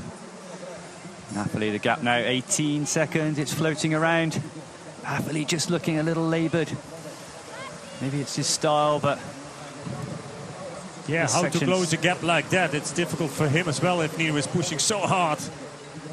And that 18 seconds, Nino is just starting. He's round the next corner every time, and I think mentally that you just... I think on that long climb they still can see each other. 18 seconds, it's not that much, but on many parts of the course as well, he's out of vision, and that helps a lot. And you see Guerini on this long climb.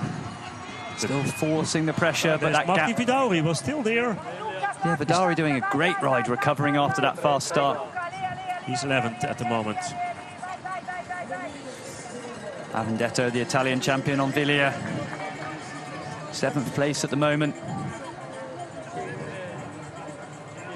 Here he is, Martin Vidaure. And then a little bit of a bigger gap to Matthias Flückiger, who is 12th at the moment. And on this long section, we see Guarini. He's got that similar style to Ferrand Prévot, just stand at the saddle sometimes, use the body weight just to get the pedals round. Yeah, this group will split up definitely when it comes down to the final lap. The fight for the podium positions, 3, 4 and 5. Guarini's taking in another gel for the last 15 minutes, I would say, of this race. Yeah, now's the time, isn't it? Look back over the shoulder for Jordan Seroux, but that's not a good sign. And small gap for him, but he's coming back. And Avendetto, he's had a great ride, 7th at the first round in Maripora. A big improvement from previously, like say, European Championships on a tough day. But look at the pace here of Nino Schurter, pushing so hard also on the flat part of the course. And Alan Hatherley now coming into that corner. But it's final lap for Nino.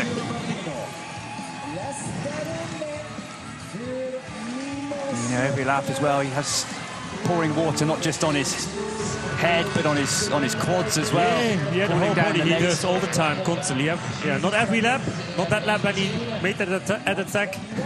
Definitely not that lap. He forgot. He forgot entering that feed zone. We see Guarini now in this group fighting for third. Seroux hanging on. Just needs to get back on, try and get a bit of a draft. But Guarini, the pace he's setting now. Yeah, but on this part of the course, it's even better to sit in the second or third position and have a little bit of a draft, try to save some energy. Yeah, these riders are going fast enough that sitting in the wheel, there is a slipstreaming. Yeah, maybe there's also a little bit of headwind. Not that much today as it was in Friday's short track. But there's the wind coming mostly, headwind on the finish straight. All these riders into the feed zone. Like I say, 1 lap to go. Final lap. This is the time to maybe the last bit of energy, a bit of cooling. 175 for Jordan Seroux when he's riding in that group. Yeah, and he did well. He managed just to get back on the back of that group before this climb.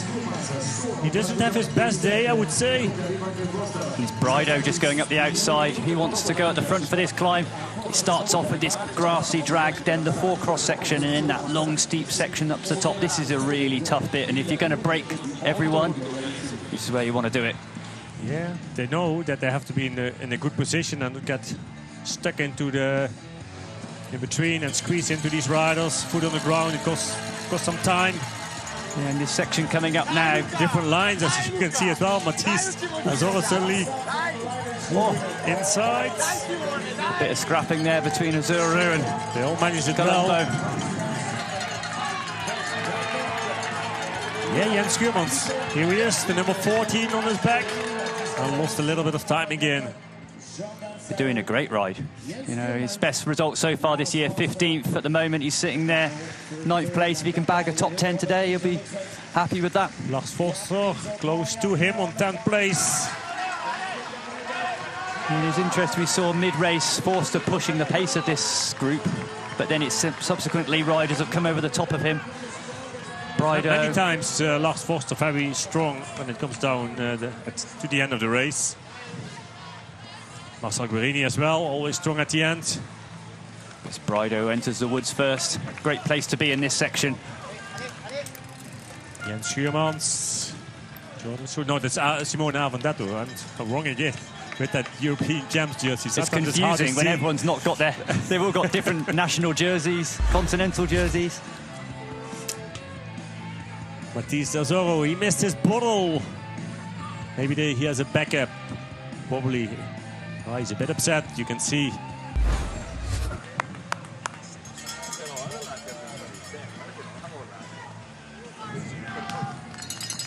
"21 seconds for Alan Hatherley to this man."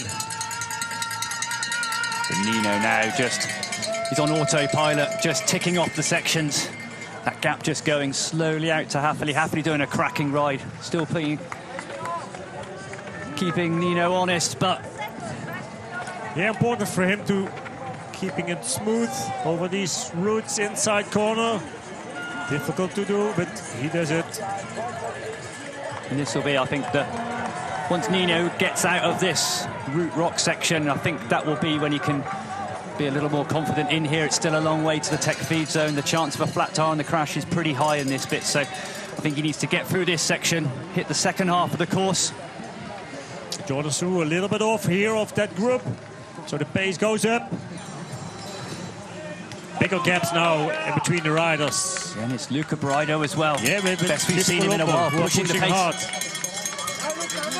You see, Italian champion on home soil, back to top form, pushing the pace, cracking this group. Yeah, Luca Braido likes to be on the podium. Abendetto as well. Italian countryman doing a cracking race as well, just sitting there, European champion, 7th on the back of this group. Yeah, they brought back the gap a little bit.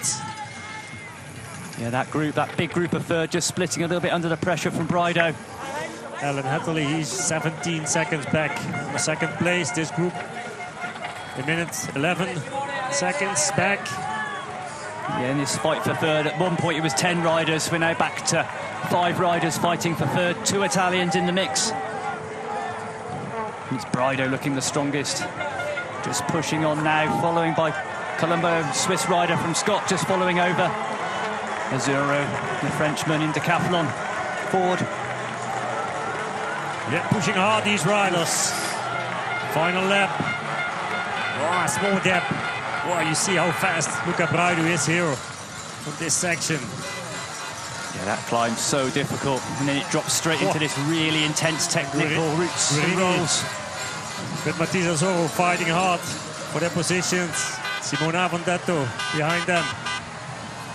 And the gap just appearing from Colombo to Guerini. The pressure applied by the Italian champ. Wow, Luca Braido, he's going so fast.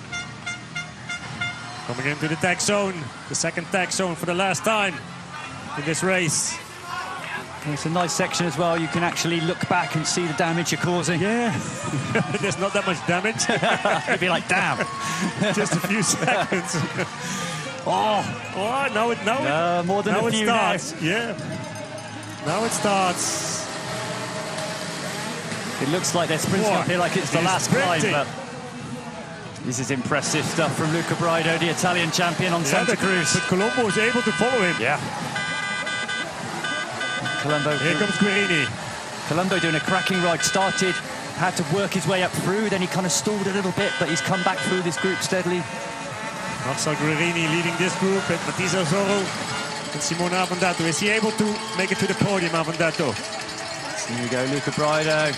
Cheered on by the home fans, the chainsaws, the cowbells. Guerini just stalling a little bit. Strong. Oh. Azuro just coming past on the inside. Yeah. That was a brave move. That is Azuro now 5th place. Guerini 6th. They change their positions. Maybe Azuro just fancying himself slightly better descender than Guerini and just tried to get the gap before the descent. That's Braido and Filippo Colombo. 8 seconds splitting the chase group 2 to chase group 3. Here is the leader in the race, Nino Schurter, for the last time on the last climb. It's only 16 seconds now to Happily. Happily on a bit of a charge. Oh, another 2 seconds, back to 14 seconds now. Only 14 seconds. There's not that much in between him and Alan Hatterley. Yeah, and that shot, they're both in the same one. So there's also not that much time left anymore for Alan Hatterley to close that gap. Unlikely, but yeah, couple of big switchbacks then, and that long drag over the top. And then all the climbing is done. The new fast section with the big gap jump. That's the pace, just 5 kilometers an hour, 6 kilometers an hour. Not that fast, but so hard. And there you go, on a climb like that, it's fast. Super fast. And Nino, they're just in the same shot on that hairpin. 15 seconds to gap. Nino just cresting that last climb. This fight. Oh, look at these two. Hopefully these guys. But it's Azuru coming back as well. This is a scrap for the podium, scrap for third, but we've got to say there's only 5 places on that box. Matisse Azoro on the 5th place. Brido, winner of 2 World Cups in the past. Last couple of seasons just stalling a bit. This is the best we've seen him race in a long time. The Italian champion on home soil on the Santa Cruz. And it helps him. Nino Schurter. There you go. He's just pushed that gap out a little bit back to 15 on the long forest track section at the top. Then he drops into the rocks. He has a look behind him. He'll be happy with what he sees.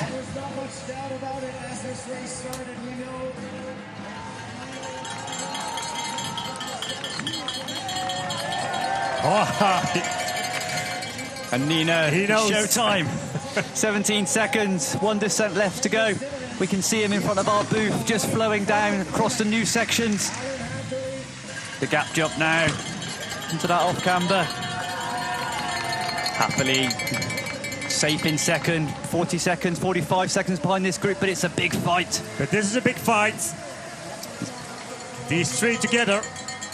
I say Brido attacking so hard on the last couple of climbs, but couldn't break Colombo. Azuro's come across. Matisse Azoro, that's the 3rd rider.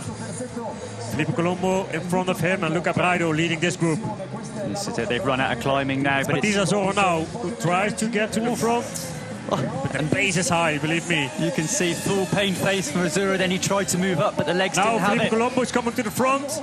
It's going to be a sprint for this technical section, but it's Colombo who gets in first. Down into the rocks. Whoa, there's still some time when they are over the bridge. Matisse Azoro. I think Colombo fancies himself as the better technical rider. He attacked, got the place first into this switchback section. They have to stay in touch with each other if it comes down for a good result for all of them. We've got 1 drag, but it's Nino Schurter going for his 36th win, his 8th win in Val di Sole Trentino. Unbelievable, first win of the year, and it's Nino Schurter. Unbelievable from start to finish in that front, happily taking it to him for 2nd place for the Cannondale rider. But Nino Schurter, unbelievable, first win of 2024 in the World Cup. 36 wins. 36 wins, wow. 36 World Cup wins. And here we go, the fight for third, this group of 3. They've been scrapping all race. It's Colombo, Azuru, Luca Brido, the Italian champion Italy. They've got this big sprint section. Switzerland, France and Italy. Oh, here we go. Colombo's going to take it on. It's a long one, a long sprint. A long sprint. Here comes Azuru out the slipstream. Colombo. Azoro. Brido kind of come through, but it's Azoro. Azuro, Brido, Colombo. An amazing ride. Brido, best we've seen him on half, the Italian champ on home soil. 2nd Italia, Vendetto coming through in 6th. Guarini pushing the pace early on. 7th, Forster 8th. Saru 9th. Jens Sherman, top 10 for the giant rider from Belgium. Backing up his 3rd in the short track, and then we see in the background Martin Vidari, an amazing recovery. Trying to go with Nino and Haffley early on, getting dropped but coming back through for 11th place for the Chilean on Specialized Factory Racing. Great race, 129 down. But Nino Schurter, what can you say about the GOAT? 8 wins out of 12 starts at Val di Sole, 36 World Cups. Wow. And here we go, Mateusz Flukiger coming back through. 12th position for the Swiss on Thomas Maxson. Solid race as well. Luca Schwarzbauer, 13th position today. 2 minutes down for the Canyon Collective rider. Brido's Daniela Brido, good race, 14th. Blooms, KMC Ridley, 15th. Schleb, German rider, 2nd German today.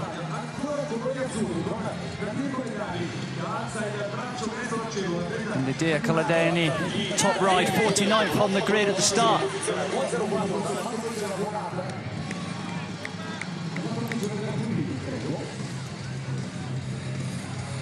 Another big sprint coming on now.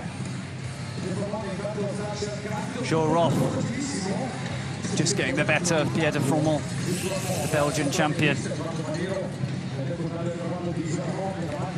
And here we go, our current leader overall, recovering from COVID. Managed to get it together for the short track, but too much today for him in the XCO, but a brave race. Fighting for the overall, currently riding in the overall leader's jersey. Viktor Koretsky, 24th today. Andre Zink, Czech rider, crossing the line, 25th. Christopher Blevins, winner of round 1, back in 26th today for the American champ. Second overall on the board, but only 26th today.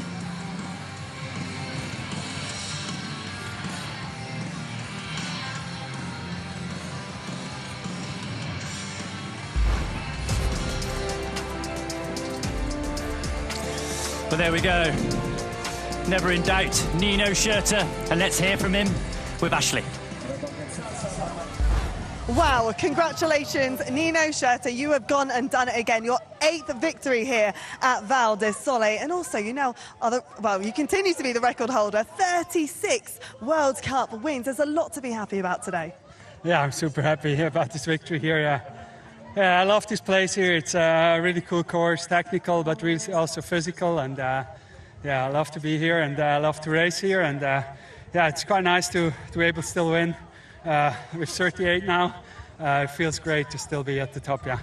Talk us through that race a little bit, because you had a fantastic start, but you did fall back a little bit. You know, what keeps you hungry? Yeah, it's a track where you know, riding in a group doesn't help you really a lot. So my plan was to go from the start, make it hard. That's what I normally can do, pretty good, starting hard and keep a high pace. So yeah, it went well, felt strong, and the mid-race I tried to save a bit of energy together with the other ones, and then I realized I just need to make a hard race and try to break the other ones. And that you did. Today also marks your 80th World Cup podium. So tell us, what is the secret to not only your longevity, but riding at this level? Yeah, I think keep the balance, give you some rest in between, don't race too much, give you a good off-season, and then come back with good motivation. And I think that is my key to be so successful over all those years, to also give me some time in between to recover, to do other things, and then come back fully motivated. Well done. Great to see you at the top of the podium this season. Thank you. So there we go.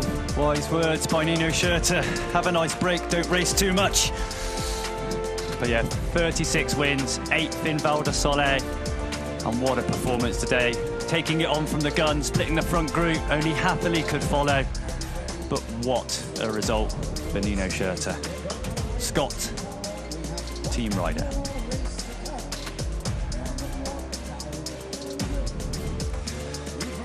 And that's the first win for Nino this year in the World Cup. And what a way to do it. So we have our top 10 today. Nino Schurter, happily, Azuru, cracking race, career best. Brido, Colombo, Abendetto, Garini, Forster, Saru, and Sherman's in 10th.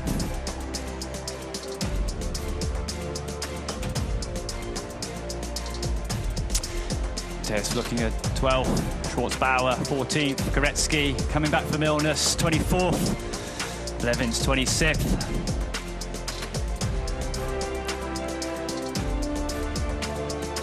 Sam Gaze dropping back through the field, 32nd, Camor, British rider, 37th. Maxim Marop, 43. Yuri Zanotti, Team BLC, 44. Let's hear from Alan Hafferley, second place today. Alan, congratulations. What an epic ride from you, and also an epic battle between you and Nino. Did you enjoy it? Yeah, it was quite a wild one. I mean, obviously, I think the crucial point was when Nino went in the feed zone and got a gap when I was taking the bottle. And yeah, at that time, I kind of thought, all right, no stress. I just ride my own steady pace and I'll get back. But yeah, wasn't the case. We kind of just ended up doing a time trial, Nino versus me, and yeah, unfortunately, he came off second best with a close second. But yeah, really, really happy. I think positive signs considering this point in the season and the games being not so far away. So yeah, happy days. Exactly, there's so much to get excited about. Would you say that was probably your most confidence performance this season? Yeah, I would say getting there. Obviously, last season, Lenzerheide, I was also second, quite close. Brazil, sprint finish for the win was Simon and the guys. So yeah, I mean, I definitely think I'm ticking all the boxes at the minute. I'm currently on altitude camp, so it's kind of a building process, obviously with Olympics being the big target. So yeah, slow and steady, and yeah, we're heading in the right direction, so I'm happy. Great to speak to you, well done. Super, cheers, thank you very much. There we go, cracking second place, Alan Happily, building on his third place in round 2. That's 2 podiums so far this season in XCO. Like I say, it's all about building, and all these riders, this is a big race today, but there's this little bit of them that are just focusing on the Olympic Games, and like I say, happily at altitude at the moment and mixing these races that are predominantly at altitude in the Alps with training too. Matteo Cesaro as well, third place today, career best. And he's catching up with Ashley to hear him now. Congratulations, your second podium on the bounce. How pleased are you with that ride today? Yeah, it's beautiful to confirm after my first podium in Nove Mesto. Yeah, I start in the back second time with 48 numbers, and yeah, I took a good start and I gave everything until the end. So to finish on the third spot it's really cool. I am super happy what I did during my race, and yeah, I will enjoy for sure. You did have a strong start, but that last lap was crucial. A real battle out there. Do you enjoy that? Yeah, it was crucial. The position in the wood section was really crucial. I was 6th behind Marcel, and Filippo and Luca opened the gap. So I gave everything in the hardest climb on the top on the podium where all the Tifosi were. So I went in front of Marcello in the downhill in the 4-cross. And I gave everything in the downhill. I closed the gap, and then we finished in the sprint. So I managed to close the gap and finish third. So really happy to confirm my podium of Nove Mesto. Amazing, well done. Thank you. An amazing third there with Matteo Cesaro, and had to start 48th on the grid. So a real scrap to come through, which makes the performance even better. If he can get himself into that short 40, do the short track, I think we'll see him, and I think in the next couple of races he's going to be a threat for the win. But what a sprint. Luca Brido, Colombo, the Italian. 4th place for Luca Brido, the Italian champ. Back to form, 5th for Colombo. What a race for that 3rd position.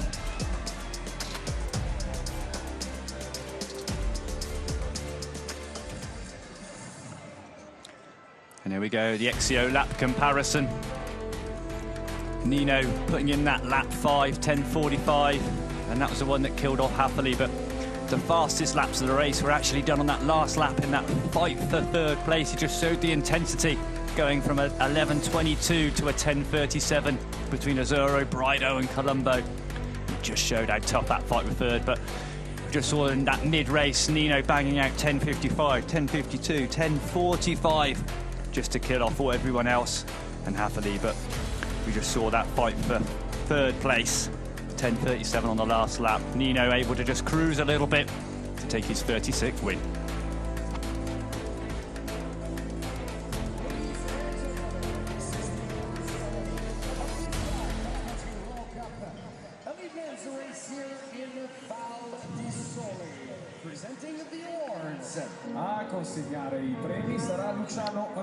So there we go, Val di Sole, 12th time we've had an international race here, a couple of World Championships, 10 World Cups now.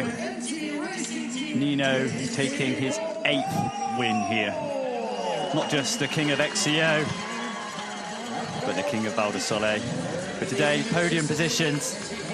Nino's teammate, happy with that one. From Scott Schramm, Filippo Colombo. Third podium this year. Having a great season so far, super consistent. Interesting to see when we get to the overall where he'll be standing. With Victor Koretsky not having a great day recovering from illness, but fifth today, and that sprint for third, entertaining us all. Fourth place, the Italian champ on home soil. Luca Brido on Santa Cruz, Rock Shock. Attacking that last lap, trying to get that third position, but in the end it had to come down to a sprint, and it was fourth place for Brido.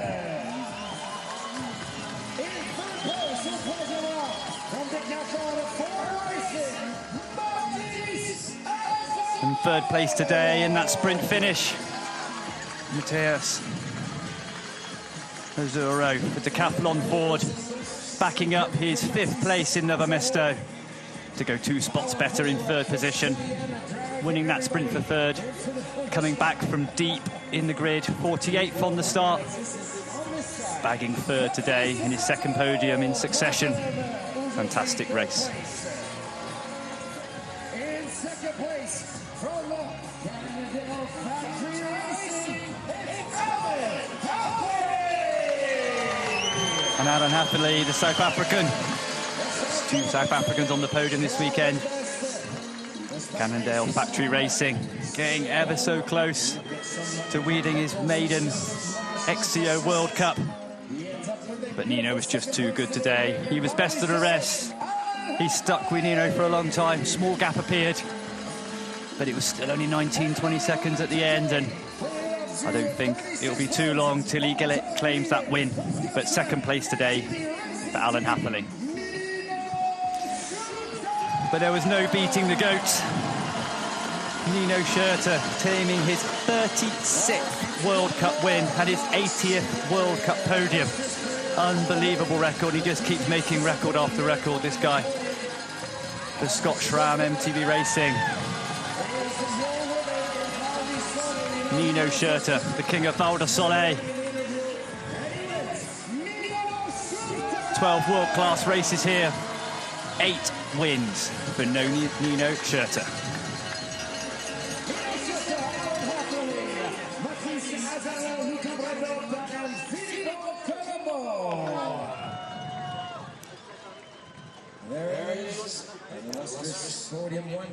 So there you go, your top 5. Nino Schurter, Alan Hathaway, Matheus Azzurro, Luca Brido, Filippo Colombo. And the triplets are a leader after a stop here in Val di Sole. And just looking at top 10, 6th place, Simona Benedetto, 7th, Marcel Guerini, 8th, Lars Forster, 9th, Jordan Sarrou, 10th, Jens Schermans, 11th, Vidare, 12th, Luckinger, 13th, Schwartzbauer, Brido, Daniel Brido this time 14th, Martin Blums 15th. But yeah, what a race. Nino Hathaway, that fight for third ended up in a sprint between 3 riders. So let's look at the overall. So recovering from illness, but still doing a good race today. Victor Koretsky picked up enough points to keep the overall. But Nino Schurter on the fight for another overall title, up into second. Alan Hathaway, good race today, third. Looking a bit further back, Andreasen, winner of round 2, up into 11th. Aldridge having a struggle today after Nove Mesto, back to 17th. Luca Brido, after today's podium, back to 18th. You see Pidcock, 24th, only 1 race so far at Nove Mesto, but he'll be back with us in Crans next weekend. Gunnar Holmgren, 30th. Maxime Marot, veteran French rider, 34th overall.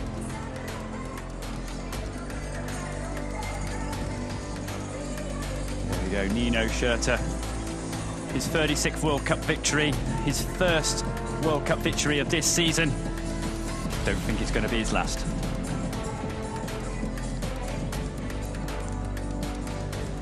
Val di Sole in Trentino never fails to produce some amazing racing, and today another classic, another one in the history books for Nino. Alan Hathaway close to a win, and that super fight for third.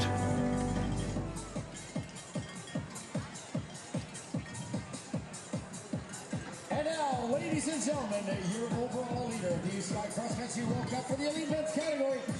So we have the podium now for the overall. I say recovering some sickness. Hopefully we'll be back on full form next week in Crans, Montana for round 5. But maintaining his overall is Victor Koretsky.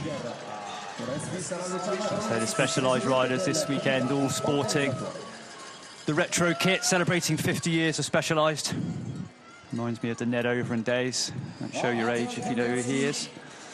But claiming the overall title again. Going to be a big scrap for them this year. 8 races. Next week, Crans, Montana in Switzerland.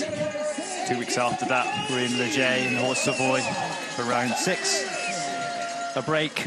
We have Olympic Games, World Championships, and then we're back in the US in Lake Placid, end of September, and then Mont Saint Anne for the first week in October for the final of the World Cup. But we're halfway through, and it's Victor Koretsky in the overall leader.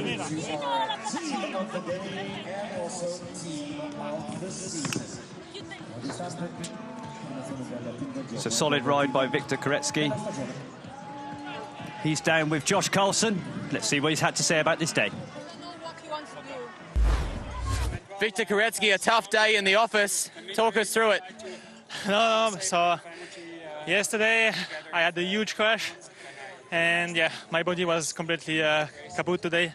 My back and my neck was completely destroyed, and I was not able to follow the guys on the front. I tried at the beginning of the race, but I had pain everywhere.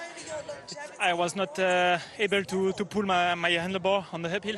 On the flat and on downhill it was okay, but on uphill, steep uphill, it was completely not possible. So yeah, I did my best to make a few points for the overall. And yeah, for sure it was not my best World Cup of the season, but sometimes it's like this, and I'm just keep going. And you know, after COVID 2 weeks ago, it's already not too bad. So yeah, I'm looking for the next World Cup next week, and yeah, I want to win a World Cup this year, and I hope it's the next week. We will see. We will see. We look forward to it. Well done today. Yeah, thank you. Thanks a lot. There we go, fighting performance. Victor Koretsky. Big crash in practice. COVID after the last race, so going far from smooth, but sometimes to win an overall title, it's not how well you do on the good days, it's how well you fight on the bad days. And to come back from a big crash, still remain in the top 30, still keep the overall, takes a lot of guts. Yes, same. Another rider had a cracking race. Luca Bridal back at his best. He's catching up with Ashley. See how his day went. Luca Bridal, Italian champion. You knew you had to do something special here at home, and you did that. You got your first World Cup podium this season. Sum it up. Yeah, I'm super happy. I know that I will be ready from here. I said it, and I did it for this. I'm so happy. I growing. The best moment of the season is becoming for me, so I'm crazy happy because go fast here is always special in front of my field and my people. So it's unbelievable. I'm so happy today. How much confidence will this podium finish give you for the rest of the season? Yeah, it's super important because I work hard and yeah, now I'm ready for the best, and yeah, I feel super confident. There's more to come from you. Well done. Thank you. There we go, Luca Bridal. Fourth today for the Italian champion on home soil in Santa Cruz. Cracking ride, best we've seen him, winner of 2 World Cups previously.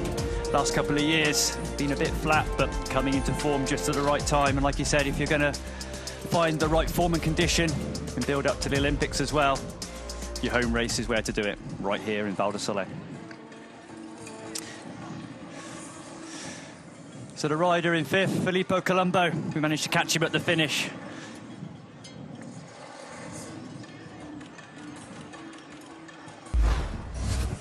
Filippo, what a ride from you today. Your 3rd podium of the season. How do you sum up what it was like out there?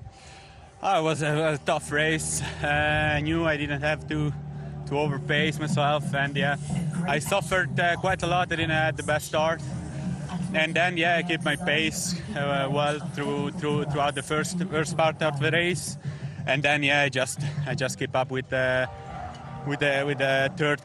third, fifth. We were in a big group out there, and then yeah, at the end I just missed a little bit the sprint for the 3rd place, but yeah, anyway, I'm stoked to be back and to be in the podium in such a hard race.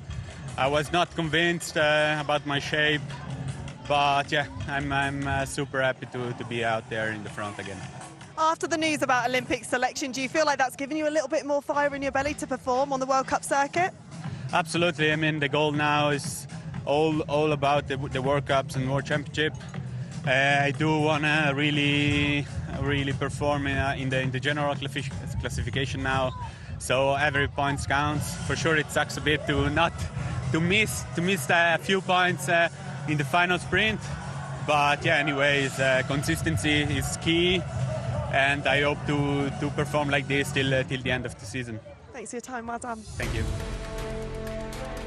I say consistency is the key for Filippo Colombo. 3 podiums so far this season, cracking race today.